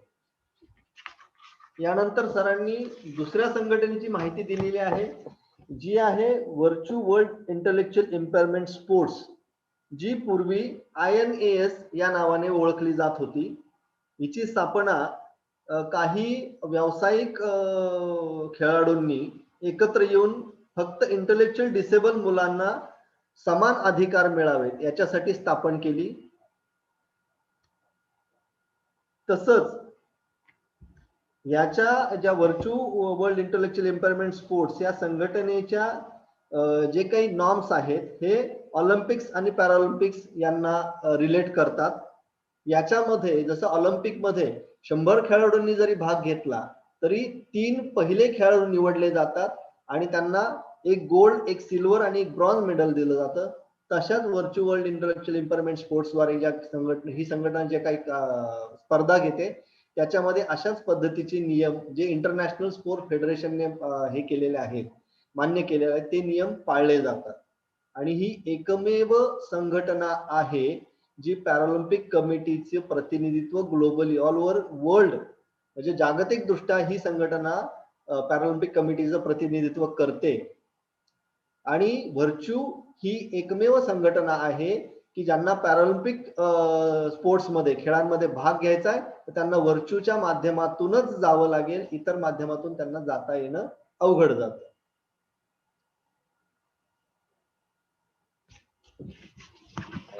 थँक्यू राजेंद्र. आणि सरांनी सर एक मिनिट, सरांनी खूप छान एक मध्ये सांगितलं की याच्यामध्ये काय झालं पाहिजे, तर ह्या मुलांना समान अधिकार मिळावा म्हणून ह्या संघटना काम करतात. त्यांना त्यांच्या पद्धतीचा, त्यांच्या आवडीचा खेळ खेळता यावा म्हणून ह्या संघटना काम करतात. आणि याच्यातून काय होईल, ह्या सगळ्या खेळाच्या हे खेळ का बरं मांडलेले आहेत किंवा हे संघटना का बरं स्थापन केलेले आहेत, तर डिसेबल व्यक्तींना त्यांच्या डिसॅबिलिटी मधून न ओळखता त्यांच्या स्वतःच्या आत्मविश्वास पूर्ण कर्तृत्वाने ओळखलं जावं याच्यासाठी या संघटना काम करतात. Thank you sir. Is it okay? Yes, that's fine. Over to you, sir. Thank you. Thank you. So both Special Olympics and Virtus, both the organizations are not rival. They are not against each other, but they are complementary in nature. So it is like this: school and college of any individual only after completing their school. So अगर वो school नहीं complete सकते तो college नहीं जा सकते. तो ऐसा ही स्पोर्ट्स और वो रिलेशनशिप ऐसा ही है, where an athlete who has excelled in special, what is the step for that athlete? So and Virtus Games, because he has reached his excellence in Special Olympics. So Virtus one step ahead because Virtus follows Olympics rules and regulations.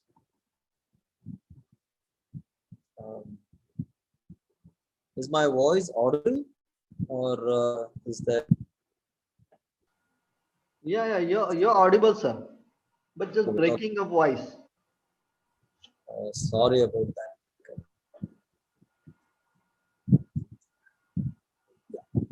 So yes, so Special Olympics and Virtus are complementary in nature. Now the other organization is Sports Union for Athletes with Down Syndrome, which was founded in 2012. Now this was mainly founded for athletes with Down syndrome, as the name suggests, because there was in Virtus until 2017 there was only one category.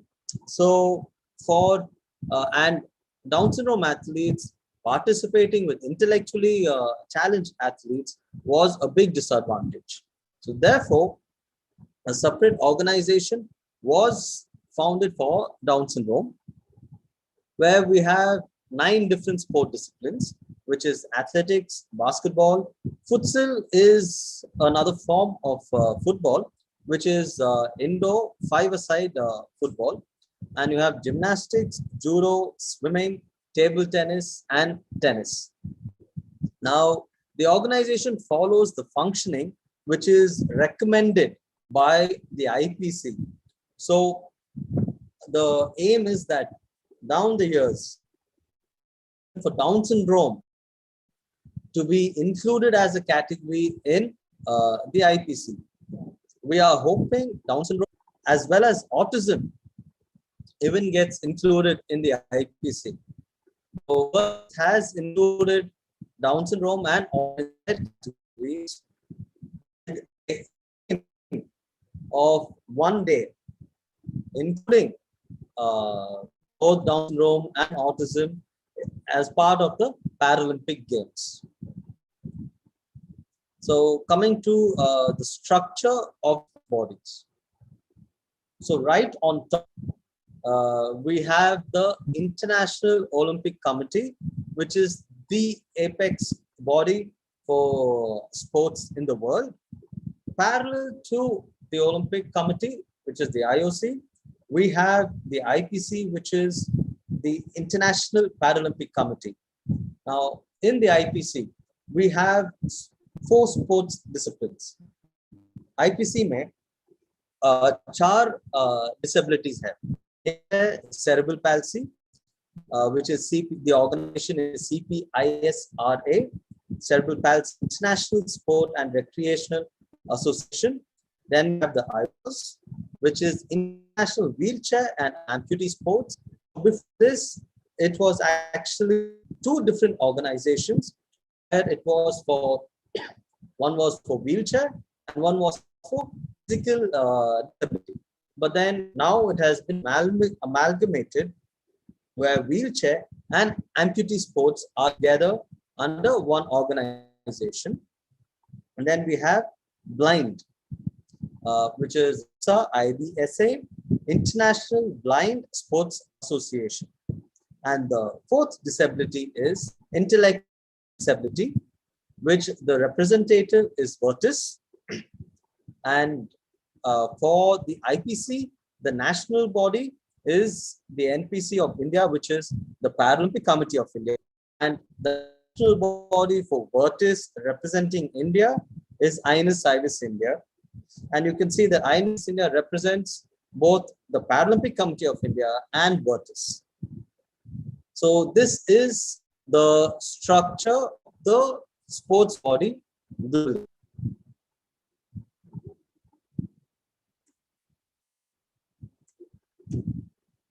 And some of the events or the activities that we intend to implement state-wise, district-wise as well, is we want to have a sports meet, city, state, and national.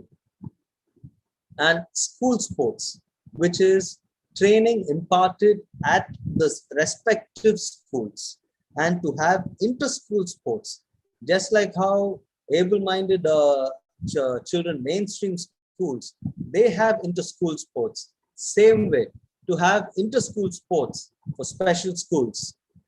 Then a sports academy, which will be an after-school program, which will focus on fitness and skill training.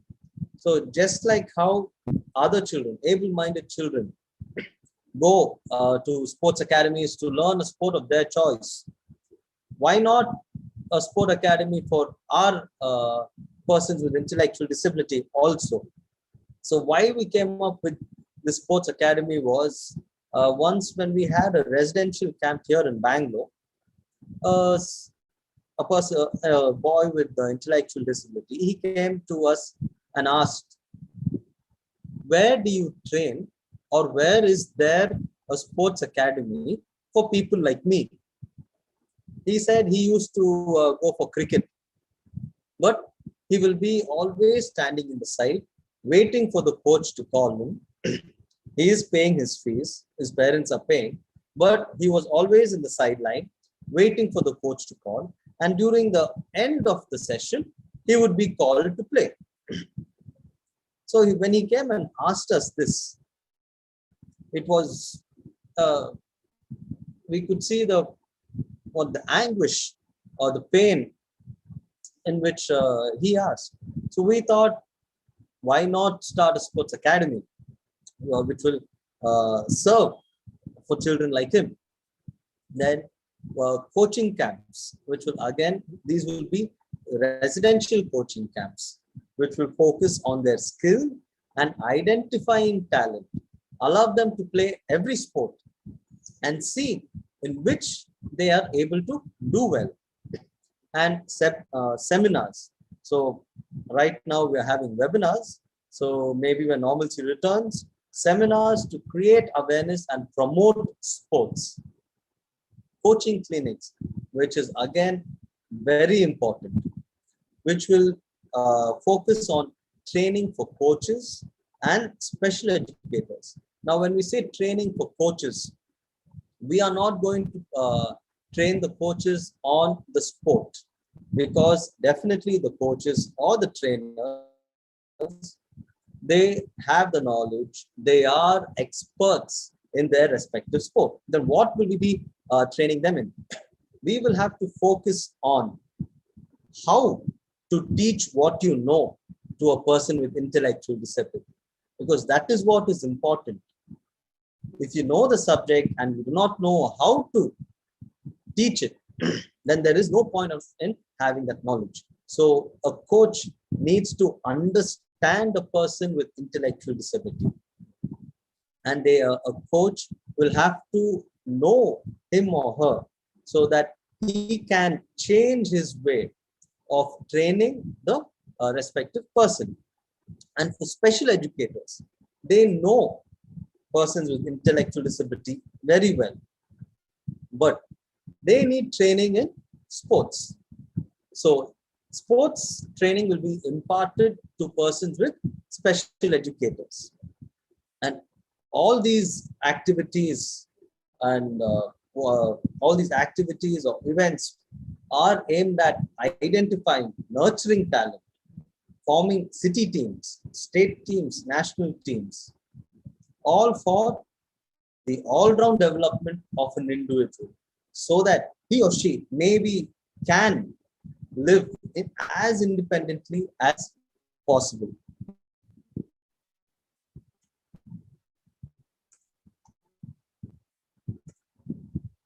So what is the significance, or what is the importance of Cybis India for para athletes? So like mentioned earlier, अगर किसी को Paralympics में भाग लेना है, नहीं तो vertices games में भाग लेना है, तो उनको सिर्फ साइविस इंडिया के तरफ से पार्टिसिपेट कर सकते हैं। ये इंटेलेक्चुअल डिसेबिलिटी, डाउन सिंड्रोम और ऑटिज्म के लिए है। इन Virtus championships and Paralympic games किसी और ऑर्गेनाइजेशन की तरफ से वो वर्टिस और पैरालंपिक्स में पार्टिसिपेट नहीं करते। एंड साइविस इंडिया में जो स्टेट चैप्टर्स है, जो एथलीट्स महाराष्ट्र है, वो सिर्फ स्वयं फाउंडेशन की तरफ से ही रजिस्टर कर सकते हैं एंड वर्टिस और पैरालंपिक में भाग ले सकते।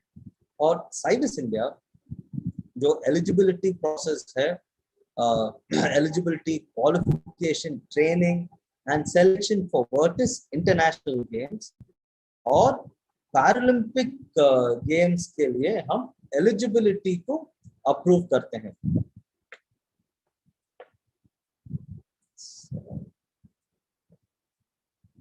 Dr. Rajendra, can you just brief on this, please?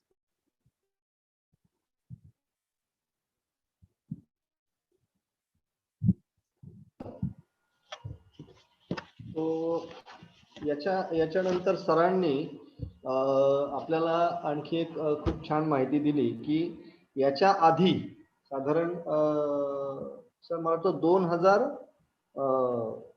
Sports union for athlete with down syndrome याची 2012. 2012. तर 2012च्या पूर्वी जे काही मेंटली डिसेबल म्हणजे इंटेलेक्च्युअल डिसेबल खेळांमध्ये वेगळ्या वेगळ्या कॅटेगरीज नव्हत्या. त्याच्यामध्ये इंटेलेक्च्युअल डिसेबल मध्ये सर्वच यांना म्हणजे सीपी चाइल्ड असतील, डाऊन सिंड्रोम असेल, ऑटिझम असेल, या सगळ्यांना एकाच कॅटेगरीमध्ये गणलं जात होतं. पण 2012 नंतर मात्र sports union for athletes with down syndrome या संघटनेची स्थापना झाली आणि त्याच्या अंतर्गत साधारण ऍथलेटिक्स, बास्केटबॉल, फुटसल म्हणजे फुटबॉलचा एक प्रकार आहे की जो इंडोर खेळला जातो. त्यानंतर gymnastic, judo, swimming, table tennis आणि टेनिस या खेळांमध्ये डाऊन सिंड्रोम ही वेगळी कॅटेगरी आणि आता ऑटिझम ही वेगळी कॅटेगरी केली गेलेली आहे.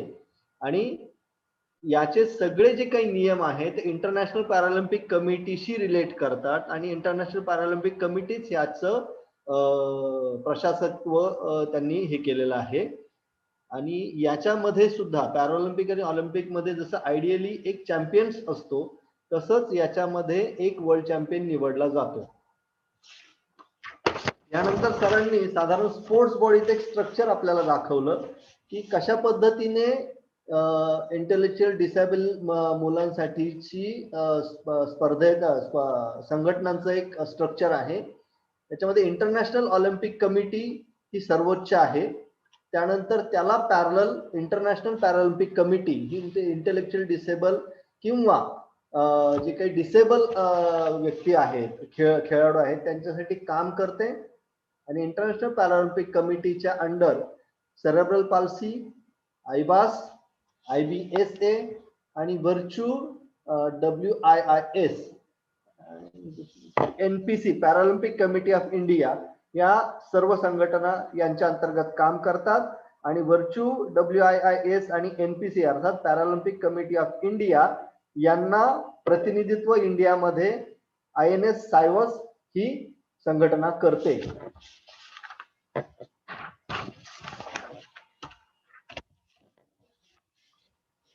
यानंतर ह्या सगळं संघटनांचं साधारण उद्देश काय आहे, तर याच्यामध्ये एक उद्देश असा आहे की वेगवेगळ्या शहरांमध्ये जशा पद्धतीने आंतरशहरीय, आंतरराज्यीय आणि आंतरदेशीय साधारण खेळाच्या स्पर्धा झाल्या पाहिजेत. याच्यामध्ये इंटेलेक्च्युअल डिसेबल किंवा डिसेबल व्यक्तींना खेळाच्या संधी मिळाल्या पाहिजेत. यानंतर याच्या अंतर्गत काय केलं पाहिजे तर स्कूल स्पोर्ट्स म्हणजे वेगवेगळ्या शाळांमध्ये ट्रेनिंग घेतली पाहिजेत. इंटर स्कूल स्पोर्ट्स घेतले गेले पाहिजेत. याच्यानंतर स्पोर्ट्स अकॅडमीसाठी काही प्रोग्राम सरांनी सुचवलेले आहेत की फिटनेस आणि स्किल ट्रेनिंग दिले गेले पाहिजेत. याच्यामध्ये कोचिंग कॅम्प्स झाले पाहिजेत की ज्याच्यामधून स्किल ट्रेनिंग झालं पाहिजे की एखाद्याला जे एखादा स्पेसिफिक खेळ जर त्याला जमत असेल, त्याला आवडत असेल, त्याच्यामध्ये त्याचे स्किल चांगले आहेत तर ते स्किल वाढवले गेले पाहिजे त्या कोचिंग कॅम्प्स मधून. आणि या कोचिंग कॅम्प मधून वेगवेगळ्या पद्धतीची जी काही टॅलेंट्स आहेत ती आपण शोधली पाहिजेत आणि ही टॅलेंट्स पुढे सेमिनारच्या माध्यमातून वाढवले पाहिजेत. या सेमिनार घेऊन या दिव्यांग खेळाडूंसाठी समाजामध्ये एक अवेअरनेस आपण निर्माण केला पाहिजे आणि खेळाचं आपण प्रमोशन केलं पाहिजे, खेळाविषयी जनजागृती केली पाहिजे. त्याच्याच सोबत कोचिंग क्लिनिक्स अर्थात जे ट्रेनर्स आहेत, कोचेस आहेत आणि जे स्पेशल एज्युकेटर आहेत हे त्यांच्या क्षेत्रामध्ये तज्ञ आहेतच, वो अपनी फील्ड में तज्ञ है, वो एक अच्छी तरह से वो अपना फील्ड को लोगों तक पहुंचाना जानते हैं. पर फिर भी इन सबको एक मिलीजुली ट्रेनिंग दी जानी चाहिए की स्पेशल एज्युकेटर जे माणसं आहेत त्यांना खेळाचं ट्रेनिंग पण मिळालं पाहिजे आणि खेळाचे जे काही कोचेस आहेत त्यांना स्पेशल एज्युकेशनचं पण ट्रेनिंग काही प्रमाणात मिळालं तर एक कोलॅबोरेशन मध्ये खूप चांगल्या पद्धतीचे कोचेस तयार होऊ शकतील आणि यांच्या माध्यमातून चांगल्या पद्धतीचे खेळाडू आपल्या भारतामध्ये निर्माण होऊ शकतील. आणि याच्यासाठी आपण साधारण या खेळाडूंना शोधलं पाहिजे. यावरच्या सर्व sports meet school sports, sports academy, coaching camp, seminar यांच्या माध्यमातून वेगवेगळे खेळ आपण शोधले पाहिजेत आणि त्यांच्या खेळांना आपण त्यांच्या खेळासाठी कशा पद्धतीने पोषक वातावरण तयार होईल, त्यांचं टॅलेंट कसं वाढेल याच्यासाठी वेगवेगळे आपण उपक्रम घेतले पाहिजेत.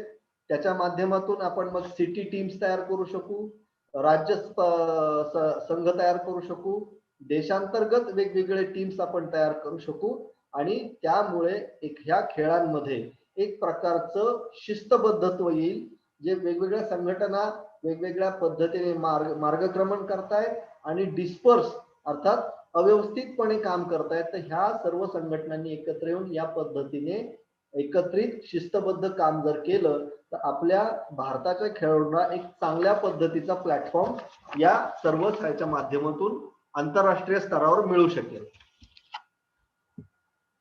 Is it okay sir?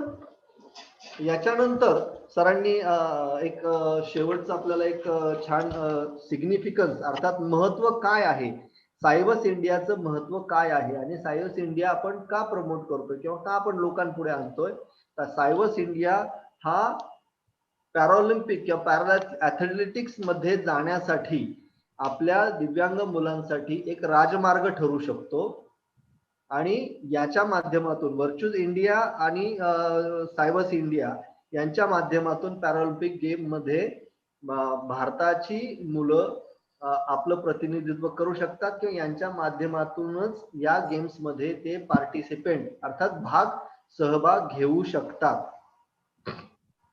आणि यांच्या माध्यमातून आपण काय करणार आहोत तर हे इलिजिबिलिटी, क्वालिफिकेशन अर्थात त्यांची पात्रता, त्यांचं स्टँडर्ड, त्यांचं ट्रेनिंग आणि त्यांचं सिलेक्शन इंटरनॅशनल गेम साठी सायबस इंडियाच्या माध्यमातून आपण करणार आहोत. Thank you, Dr. Rajan. It's okay, sir. Thank you. Over to you, sir. Yes, thanks. So next, go on to eligibility. Eligibility is a very big, it's a question that everyone has. Like, कौन भाग ले सकता है, कौन नहीं ले सकता है. So what is eligibility? Eligibility क्या है? So definition of eligibility is it can be defined as the minimum impairment necessary to compete as an athlete with intellectual disability. And eligibility was introduced after the year 2000, and Vertis and IPC agreed upon the procedure. Now this eligibility, that is the definition. In simple terms, like I said, eligibility means जो athlete भाग ले सकता है vertices और Paralympics game में, और जो athlete भाग नहीं ले सकता है, और जो how we can participate. Eligibility will be an athlete with intellectual disability, Down syndrome and autism. अगर in one of these three impairments है तो they are eligible, वो भाग ले सकता है. And eligibility तो it was introduced after the year 2000. Now why after the year 2000? क्यों the year 2000 के बाद में ही ये process of eligibility introduce किया हुआ था? क्योंकि 2000 पैरालंपिक गेम्स में एक एबल माइंडेड एथलीट ने Paralympics में he pretended to be an athlete with intellectual disability. वो athlete with intellectual disability नहीं था, लेकिन वो participation एक intellectual disability के athlete के तरह उसने participate किया था, और उसके बाद मेडल भी गेम्स में, और मेडल जीतने के बाद उसने क्या बोला कि I am a normal being, I do not have intellectual disability. And मैं ये क्यों किया, ताकि सिस्टम में it is very easy to cheat the system. So because of what he did. वो एक घटना के कारण 2000 से 2012 तक हमारे एथलीट्स विद इंटेलेक्चुअल डिसेबिलिटी को बैन कर दिया था आईपीसी ने, इंटरनेशनल पैरालंपिक कमेटी, क्योंकि वो एक एथलीट ने ऐसा किया था और हमारे सब एथलीट्स को नुकसान हुआ और they were affected. So because of that एक प्रोसेस ऑफ एलिजिबिलिटी वर्टिस और आईपीसी के बीच में एक अग्रीमेंट किया हुआ था कि अगर ये प्रोसीजर फॉलो करेंगे तो तब ही एथलीट्स को पैरालंपिक गेम्स में भाग लेने के लिए हम परमिशन देंगे. अगर ये एलिजिबिलिटी का प्रोसेस नहीं करेंगे तो पैरालंपिक्स में भाग नहीं ले सकते. So that is the reason why eligibility is very important and it is mandatory. Without the process of eligibility, no athlete with intellectual disability can participate in a Virtus game or a Paralympic game. And we have constituted this process so that genuine athletes with intellectual disability do not lose out on the opportunity. Already क्या हो रहा है कि हमारे athletes के लिए और हमारे दिव्यांग बच्चों के लिए अपॉर्चुनिटीज बहुत कम है, और उसमें भी अगर ऐसे घटनाएं if such incidents happen, तो वो opportunities भी कम होते जाएंगे. So we have to put a system in place. So that is what eligibility does. It ensures, it makes sure that all athletes with intellectual disability only get the opportunity to participate in these games. So the process of eligibility is first, the athlete has to register with the respective state body.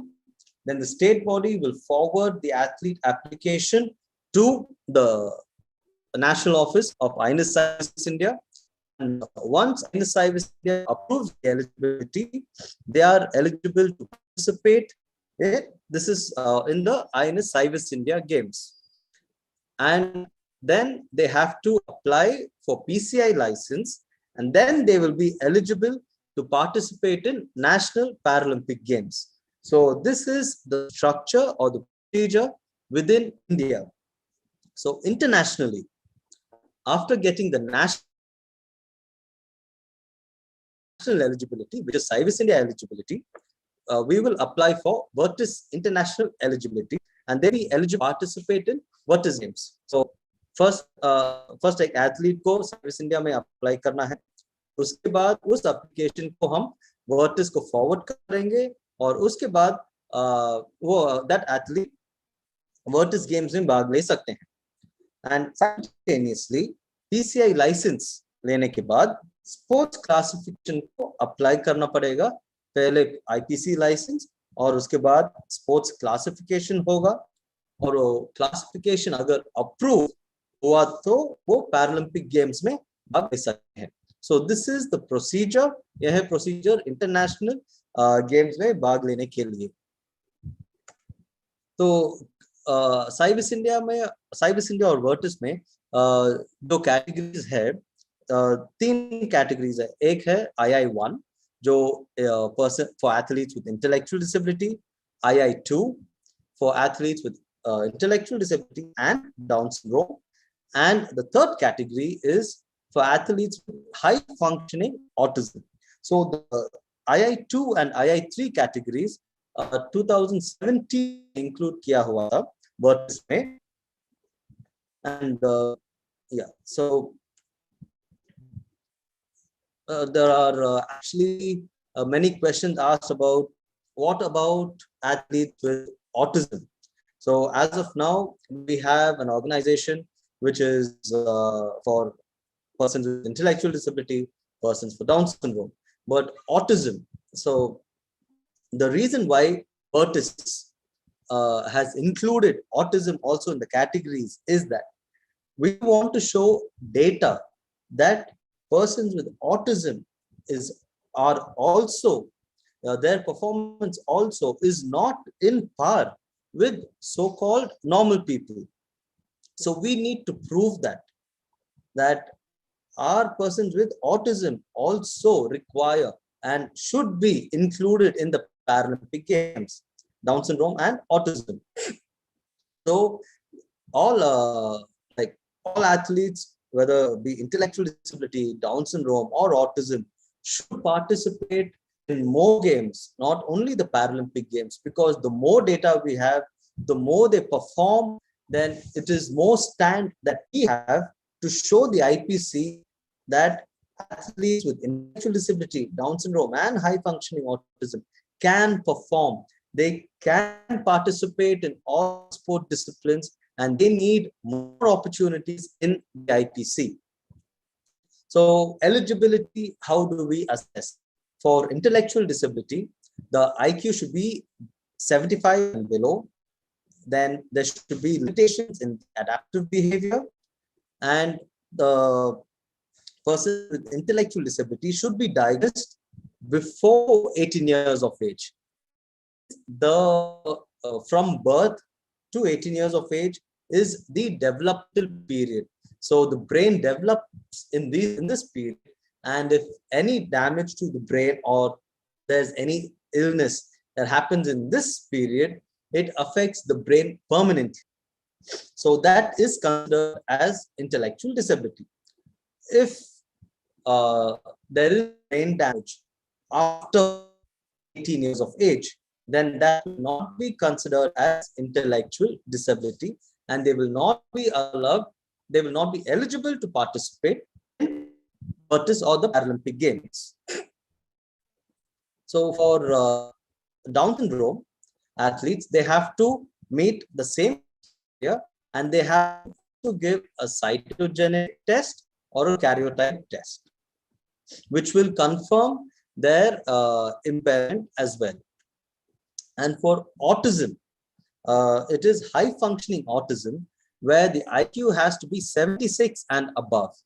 So a report from a psychologist confirming the diagnosis that that athlete is without intellectual disability, that is the IQ is 76 and above, and is confirmed as a person with autism. Coming to classification. So this is another question that most parents have. What is classification? Why do we need to do this to participate in the Paralympic Games? So like I mentioned, classification is determining the impact of an individual's impairment in his or her performance. So this means that a person with disability, how much that disability affects or hinders the performance of an individual. And why is this important? So even this classification is applicable for all disabilities in the IPC. So what happens in classification is that they measure the impairment for every individual and see which category they belong to.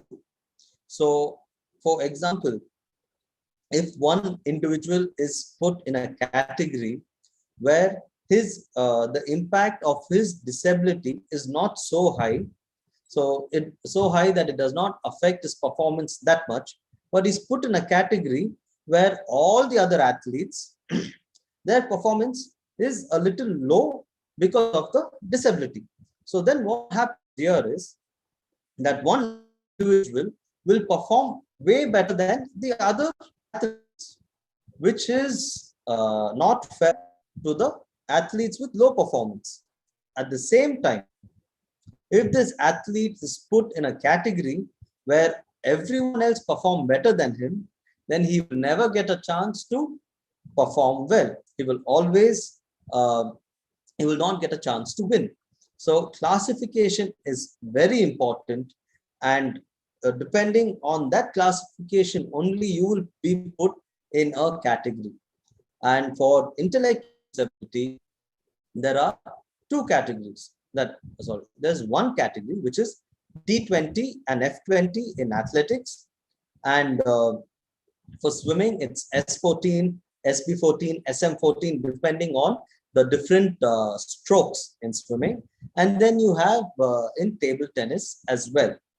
So what they see in classification for persons with intellectual disability is their performance. So depending on the number of years that they have been trained, there is a certain level of achievement or performance that they should have achieved. So they will compare that to an athlete, a normal athlete, and see where they lack. And if there is a difference that is notable, then that athlete might be approved. But if there is not a significant difference in the performance, then there will be a question mark on whether he will be approved or not. And classification is done mainly by the IPC officials only. There are separate International Paralympic Committee classifiers for every disability.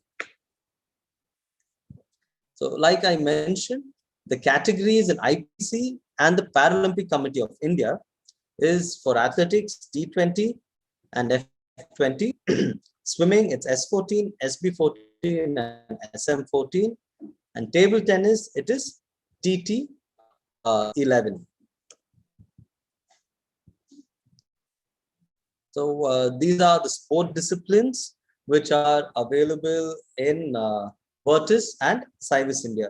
So I think there are 17 sport disciplines for all athletes, but for persons with Down syndrome and autism, the number of sport disciplines are less. There are no teams for them, but slowly we are urging the international body to include more sports for Down syndrome athletes and especially for autism athletes as well.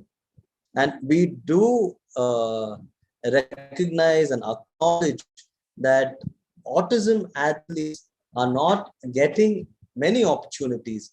They are neither here or there. They are actually in the middle, and we are working towards that. So these are the events in the International Paralympic Games. And in Vertis Games, we have Asia Games, World Championships, and the Vertis Global Games, which is held once in 4 years, and it is always a year before the Paralympic Games. So Vertis Global Games, in a way, is the pathway for the Paralympics. So if an athlete wins the medal in World Global Games or performs really well, then that will ensure their selection for the Paralympic Games from India as well. So the games in India are open to all athletes because we believe that everyone deserves an opportunity irrespective of their ability, whether they are good in sports or not good in sports. But the rules that we will follow will be the same as mainstream sports, so that the identity or the format of the sport does not change. So in a way, it's like if it changes the format of the sport, then person is not getting to play the sport in a form. In a way, we are deceiving that person. So we will maintain the format and the identity, maybe make a few adaptations, but it will not change the format. So, and there will be events which will be fun for the children as well, and importance will be given participation. However, there will be 1 gold, 1 silver, 1 bronze, and consolation prizes. And for athletes who can perform well, there will be the same events as Vertis and IPC.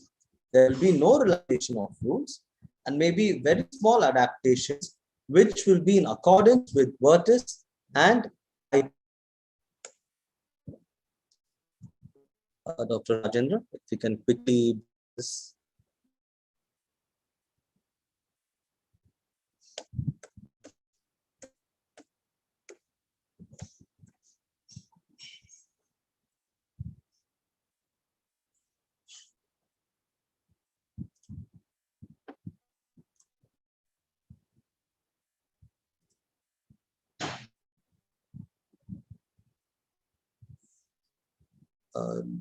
Dr. Rajendra.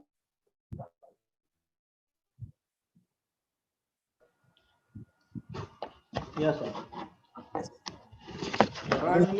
On the procedure that. Hello. Yes. हा, तर आता सरांनी दोन गोष्टी आपल्याला याच्यामध्ये सांगितलेल्या आहेत. सगळ्यात महत्वाचं असं आहे की ह्या सायबर्स इंडियाचे बेनिफिट्स आणि हे काय आहे. तर त्याच्यामध्ये त्यांनी एम्पॉवरमेंट अर्थात जे डिसेबल व्यक्तिमत्व किंवा खेळाडू आहेत त्यांचं स्वतःचं उत्थान कसं होईल याच्यासाठी सायबर्स इंडिया समोर बघता आहे किंवा त्यांचा सायबर्स इंडियाचा दृष्टिकोन हा आहे की जे डिसेबल खेळाडू आहेत त्यांचं उत्थान झालं पाहिजे, त्यांच्या खेळाच्या क्षमता वर्धित झाल्या पाहिजेत आणि त्यांना प्रत्येकाला त्यांच्या पात्रतेप्रमाणे खेळाची संधी मिळाली पाहिजे. याच्यामध्ये त्यांनी हे सांगितलं की इलिजिबिलिटी अर्थात पात्रता का गरजेची आहे. तर त्याच्यासाठी त्यांनी एक उदाहरण दिलं होतं. साधारण 2000च्या पूर्वी 2000 सालापूर्वी पर्यंत अशी पात्रता फेरी काही नव्हती. याच्यामध्ये कोणीही भाग घेऊ शकत होतं. त्यावेळेला एका नॉर्मल व्यक्तीने याच्यामध्ये भाग घेऊन सर्व मेडल्स जिंकले आणि त्याच्यानंतर त्याने सांगितलं की मी नॉर्मल आहे, मी डिसेबल नाही, पण मी हे का केलं तर ह्या सिस्टीम मध्ये कोणीही घुसखोरी करू शकतं आणि ह्या सिस्टीमला फसवू शकतं.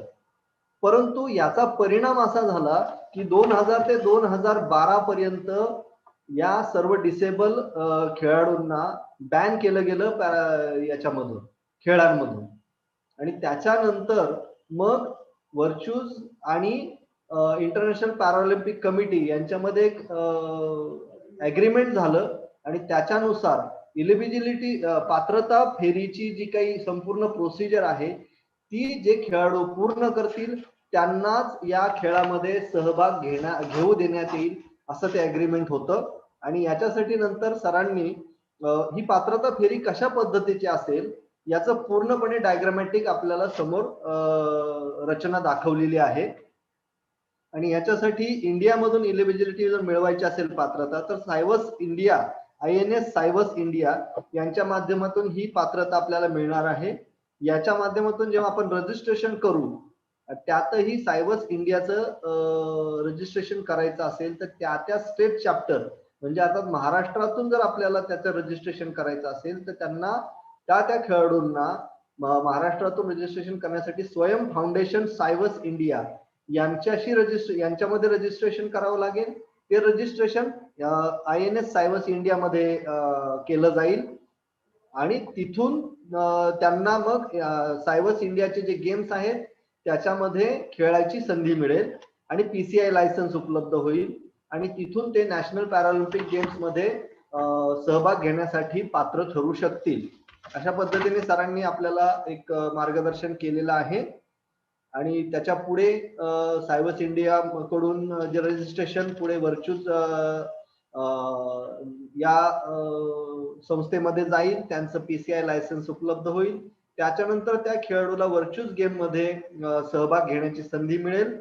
त्याच्यानंतर त्याचं स्पोर्ट्स क्लासिफिकेशन होईल आणि तिथून त्याला इंटरनॅशनल पॅरालिम्पिक गेम्स मध्ये खेळण्याची संधी पुन्हा प्राप्त होणार आहे. यानंतर ह्या खेळाच्या मध्ये काय काय कॅटेगरीज आहेत त्याच्यामध्ये 3 कॅटेगरीज सरांनी सांगितल्यात की II1 ही कॅटेगरी ही इंटेलेक्च्युअल डिसॅबिलिटीच्या खेळाडूंसाठी आहे. II2 ही कॅटेगरी इंटेलेक्च्युअल डिसॅबिलिटी आणि डाऊन सिंड्रोम या खेळाडूंसाठी आहे. आणि II3 ही कॅटेगरी खास ती म्हणजे हायली फंक्शनिंग ऑटिझम अर्थात वर्धिष्णू सोमग्नता यांच्यासाठी ही II3 कॅटेगरी केली गेलेली आहे. आणि ही इलिजिबिलिटी कशी मिळावी, त्याचे क्रायटेरिया काय आहेत किंवा कोणते कोणते क्रायटेरिया त्या खेळाडूला पार करावे लागतील याचंही सरांनी एक छान रचना आपल्याला दाखवलेली होती. याच्यानंतर II3 कॅटेगरीसाठी काय काय पात्रता त्याला कव्हर कराव्या लागणार आहेत, कोणते कोणते स्केल त्याला द्यावे लागणार आहेत याचंही सरांनी हे दिलेलं आहे. आणि क्लासिफिकेशन म्हणजे काय किंवा कशासाठी क्लासिफिकेशन करायचं याचंही सरांनी आपल्याला छानपैकी मार्गदर्शन केलेलं आहे. याचा काय इम्पॅक्ट होऊ शकतो, काय इम्पेअरमेंट आहे आणि परफॉर्मन्स कशा पद्धतीने त्याच्यामध्ये सादर केला गेला पाहिजे, त्याचं कशा पद्धतीने मोजमाप केलं गेलं पाहिजे याचा सरांनी याच्यामध्ये उल्लेख केलेला आहे. आणि IPC अर्थात इंटरनॅशनल पॅरालिम्पिक कमिटी आणि PCI अर्थात पॅरालिम्पिक कमिटी ऑफ इंडिया यांनी कुठल्या कुठल्या इंटेलेक्च्युअल डिसेबिलिटीज कॅटेगरी तयार केले गेलेले आहेत याचंही सरांनी एक छानपैकी आपल्याला मार्गदर्शन केलेलं आहे. आणि व्हर्च्यूज आणि सायबर्स इंडिया यांच्या माध्यमातून खेळाडूला कोणत्या कोणत्या खेळामध्ये सहभाग घेता येईल याच्यासाठी सरांनी लिस्ट दिली होती की साधारण 17 खेळांमध्ये हे खेळाडू सहभागी होऊ शकतील.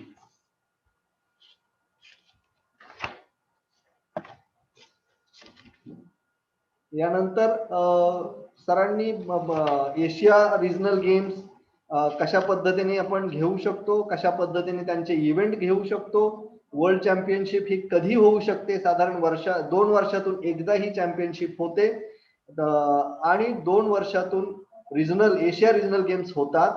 अशा पद्धतीने कोणते कोणते गेम्स कोणत्या कोणत्या रिजन मध्ये कशा पद्धतीने घेता येऊ शकतात याची माहिती सरांनी दिलेली आहे. व्हर्च्युअल ग्लोबल गेम्स हे साधारण 4 वर्षातून एकदा होतात याची माहिती दिलेली आहे सरांनी. आणि कोणते कोणते गेम्स किंवा कोणत्या कोणत्या गेम्स मध्ये खेळामध्ये हे सहभागी होऊ शकतात. यामध्ये सायबर्स इंडिया गेम्स हे सगळ्यांसाठी ओपन आहेत अशी सरांनी आपल्याला एक ग्वाही दिलेली आहे. आणि प्रत्येकाला त्याच्या पात्रतेप्रमाणे खेळामध्ये सहभाग घेता यावा याच्यासाठी सायबर्स इंडिया काम करतं. आणि ते कशा पद्धतीने काम करतं याची सरांनी एकूणच आपल्याला माहिती इथे दिलेली आहे. Sir, over to you. It's okay.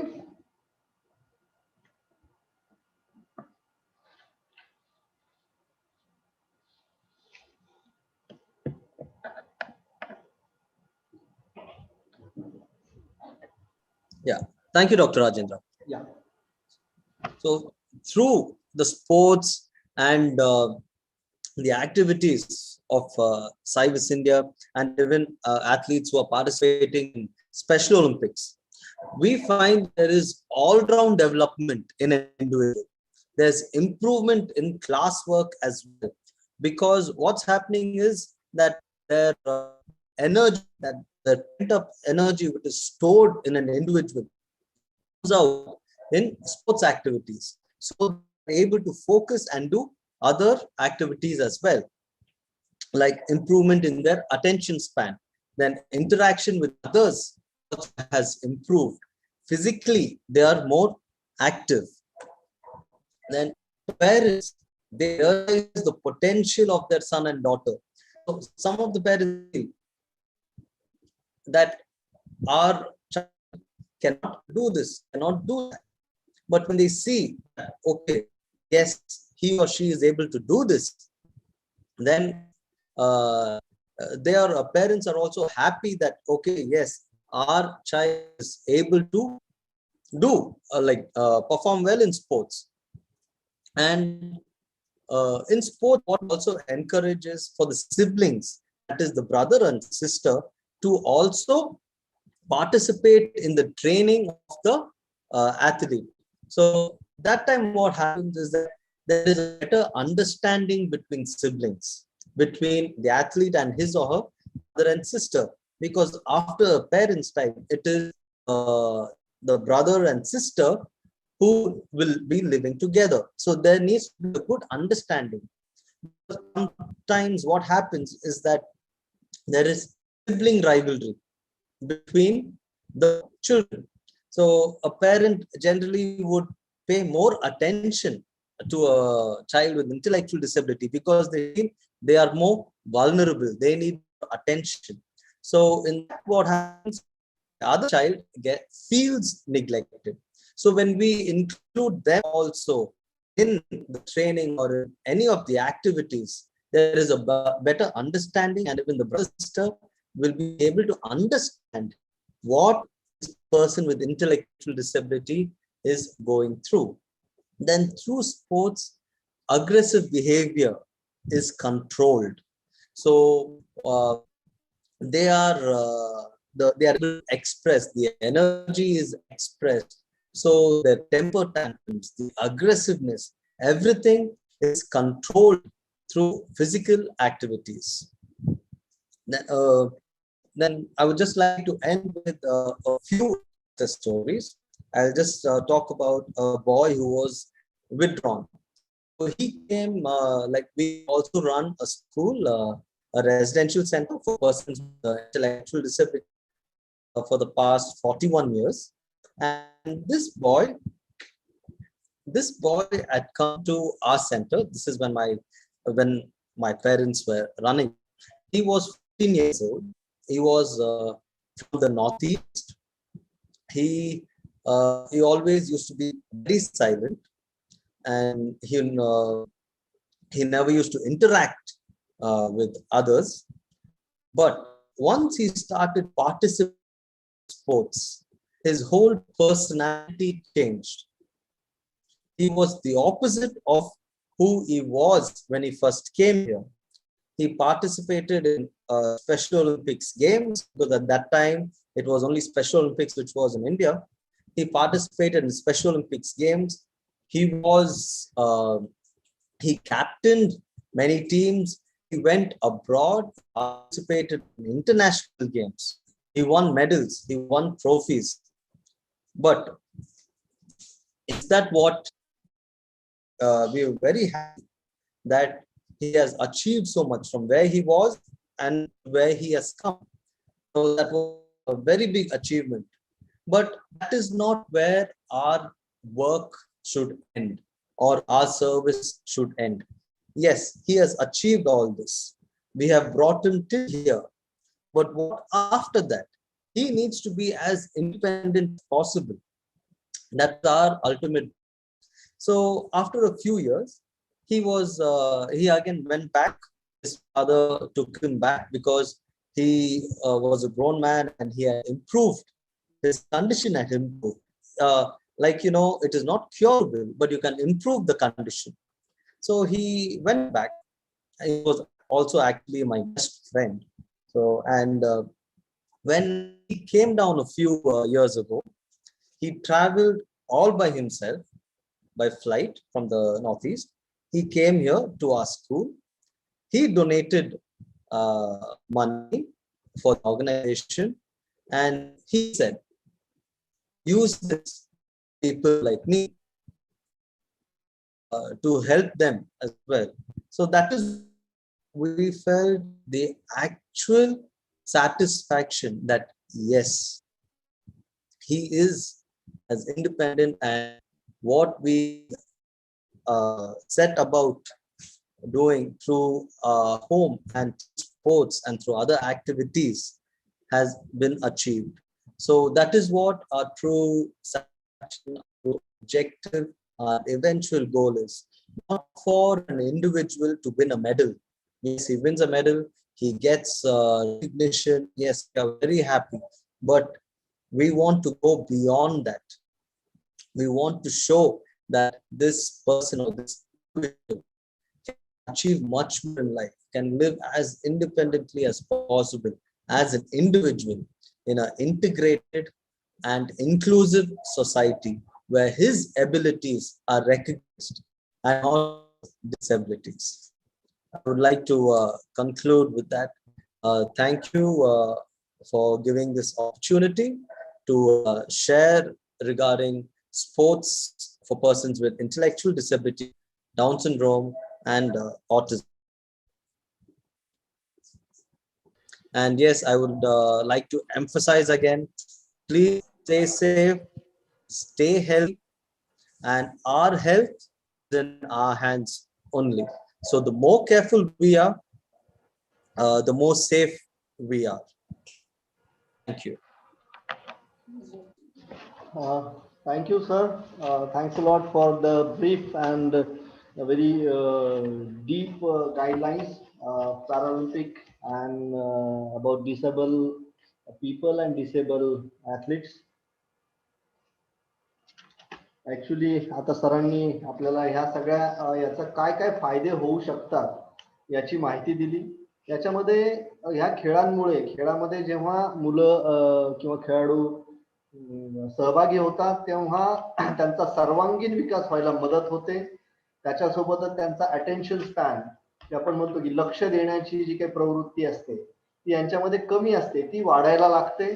आणि सर्वात महत्वाचं म्हणजे याच्यामुळे स्वतःचा त्यांचा एक आत्मविश्वास जागृत होऊन बाकीच्या मुलांशी किंवा बाकीच्या कम्युनिटीशी, बाकीच्या लोकांशी ते छान पद्धतीने कम्युनिकेशन साधू शकतात.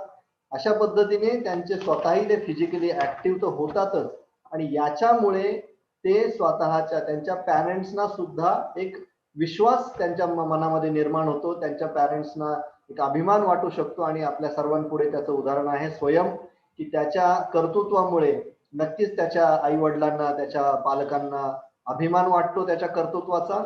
आणि या खेळांमुळे सर्वात महत्वाचं म्हणजे जे काही ऑटिस्टिक मुलं असतात ही अतिशय अग्रेसिव्हली कधी कधी बिहेव करतात, वागतात, पण या खेळामध्ये सहभागी झाल्यामुळे, ते खेळाडू बनल्यामुळे त्यांच्या या अग्रेसिव्ह वागण्याला आपण कंट्रोल करू शकतो किंवा ते कंट्रोल होऊ शकतं. आणि त्याप्रमाणे ते नात्यांची जी काही महत्व आहे ते त्यांच्या चांगल्या पद्धतीने लक्षात येतं.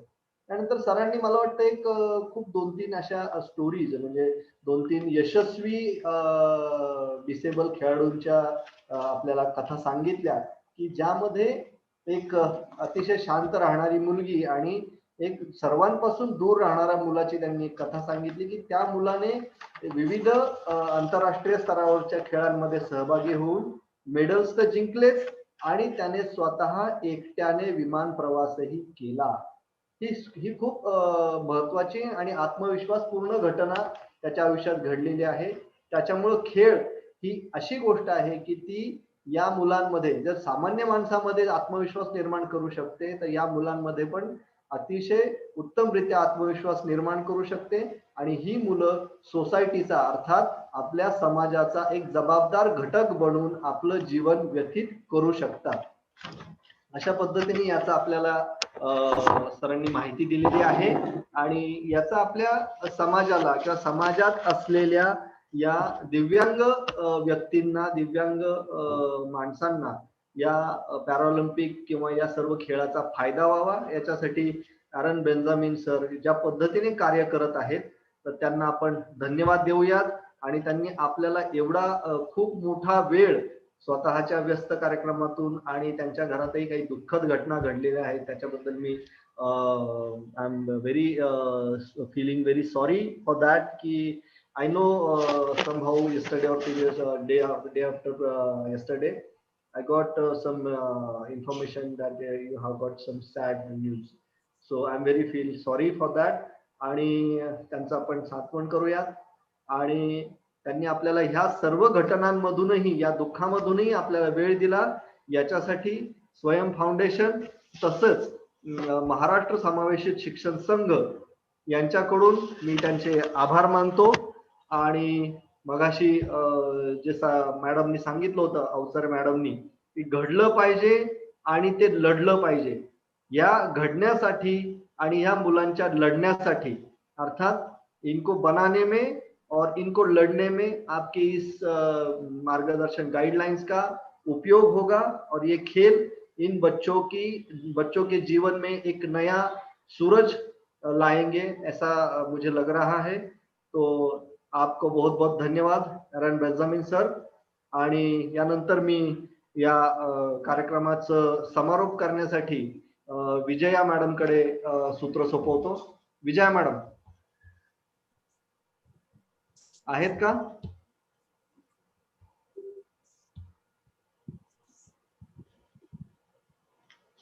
विजया अवसर मॅडम.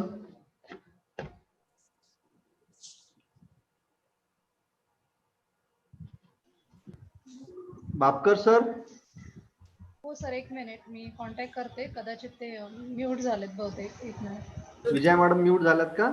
एक मिनिट. हा.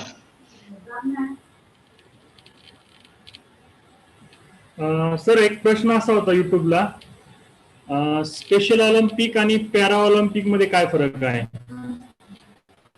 भापकर सर, आपण याच्यावर उद्याचं जे सेशन आहे ना, याच्यामध्ये अभिजित तांबे सर उद्या या पॅराऑलिम्पिक आणि स्पेशल ऑलिम्पिक याच्यावर पूर्णपणे आपल्याला डिफरन्स सांगणार आहे. Dr. Rajendra, I think the question is, what is the difference between Special Olympics and Paralympics, correct? Yeah, yes, definitely.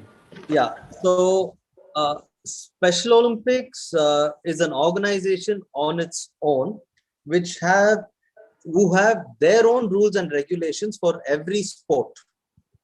Okay, and over there is ability grouping. So athletes are grouped as per similar ability. So it is not one champion per event. Whereas in the Paralympics, all the rules and regulations are as per the respective international sport federation. Okay.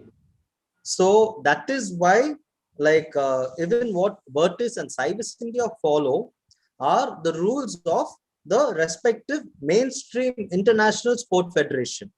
So that is why our athletes are eligible to participate in Paralympic Games.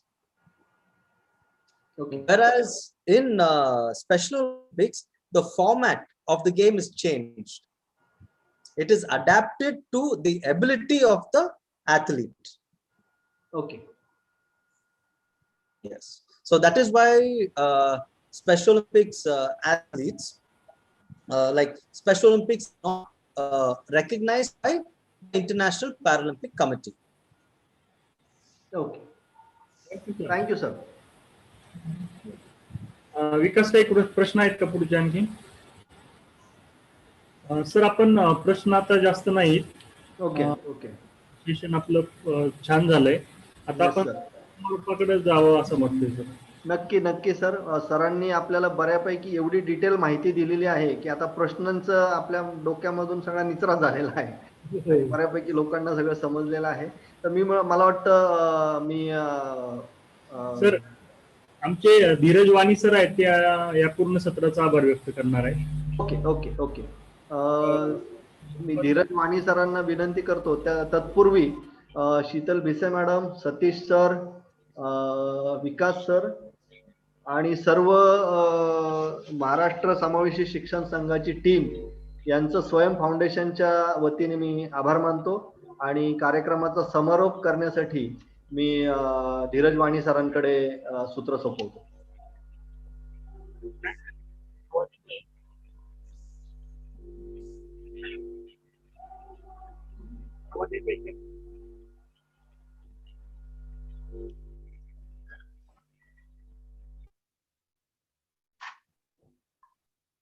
Hello, बोला sir, येतो आवाज.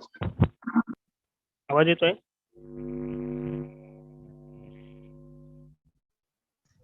होय sir, आवाज force येतोय. Beyond disability या आजच्या अतिशय महत्वाच्या अशा सत्रामध्ये बौद्धिक अक्षम, ऑटिझम, डाऊन सिंड्रोम मुलांसाठी खेळ आणि पॅरा ऑलिम्पिक स्पर्धांविषयी अतिशय बहुमोल असं मार्गदर्शन श्रीयुत ॲरोन बेंजामिन सरांनी केलं. सरांनी याच्यामध्ये एक अतिशय महत्वाचा संदेश दिला. They are not disable, they are differently able. One hero also lies in them. असा एक महत्वाचा संदेश सरांनी या महत्वाच्या सत्रांमध्ये दिला.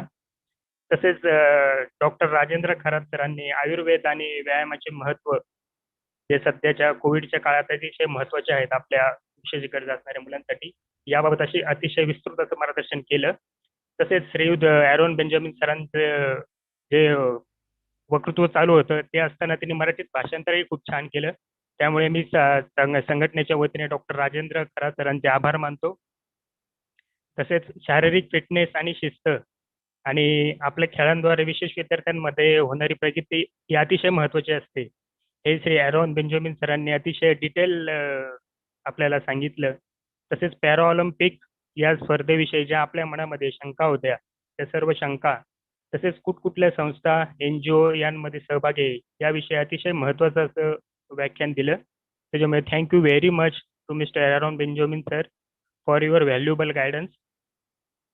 तसेच राज्य क्रीडा व युवक सेवा संचालनालय पुणे, जिल्हा क्रीडा अधिकारी कार्यालय नाशिक, स्वयं फाउंडेशन महाराष्ट्र यांचेही मी विशेष आभार व्यक्त करतो आणि संयोजकांनी मला बोलण्याची संधी दिली त्याबद्दल आभार मानतो. धन्यवाद.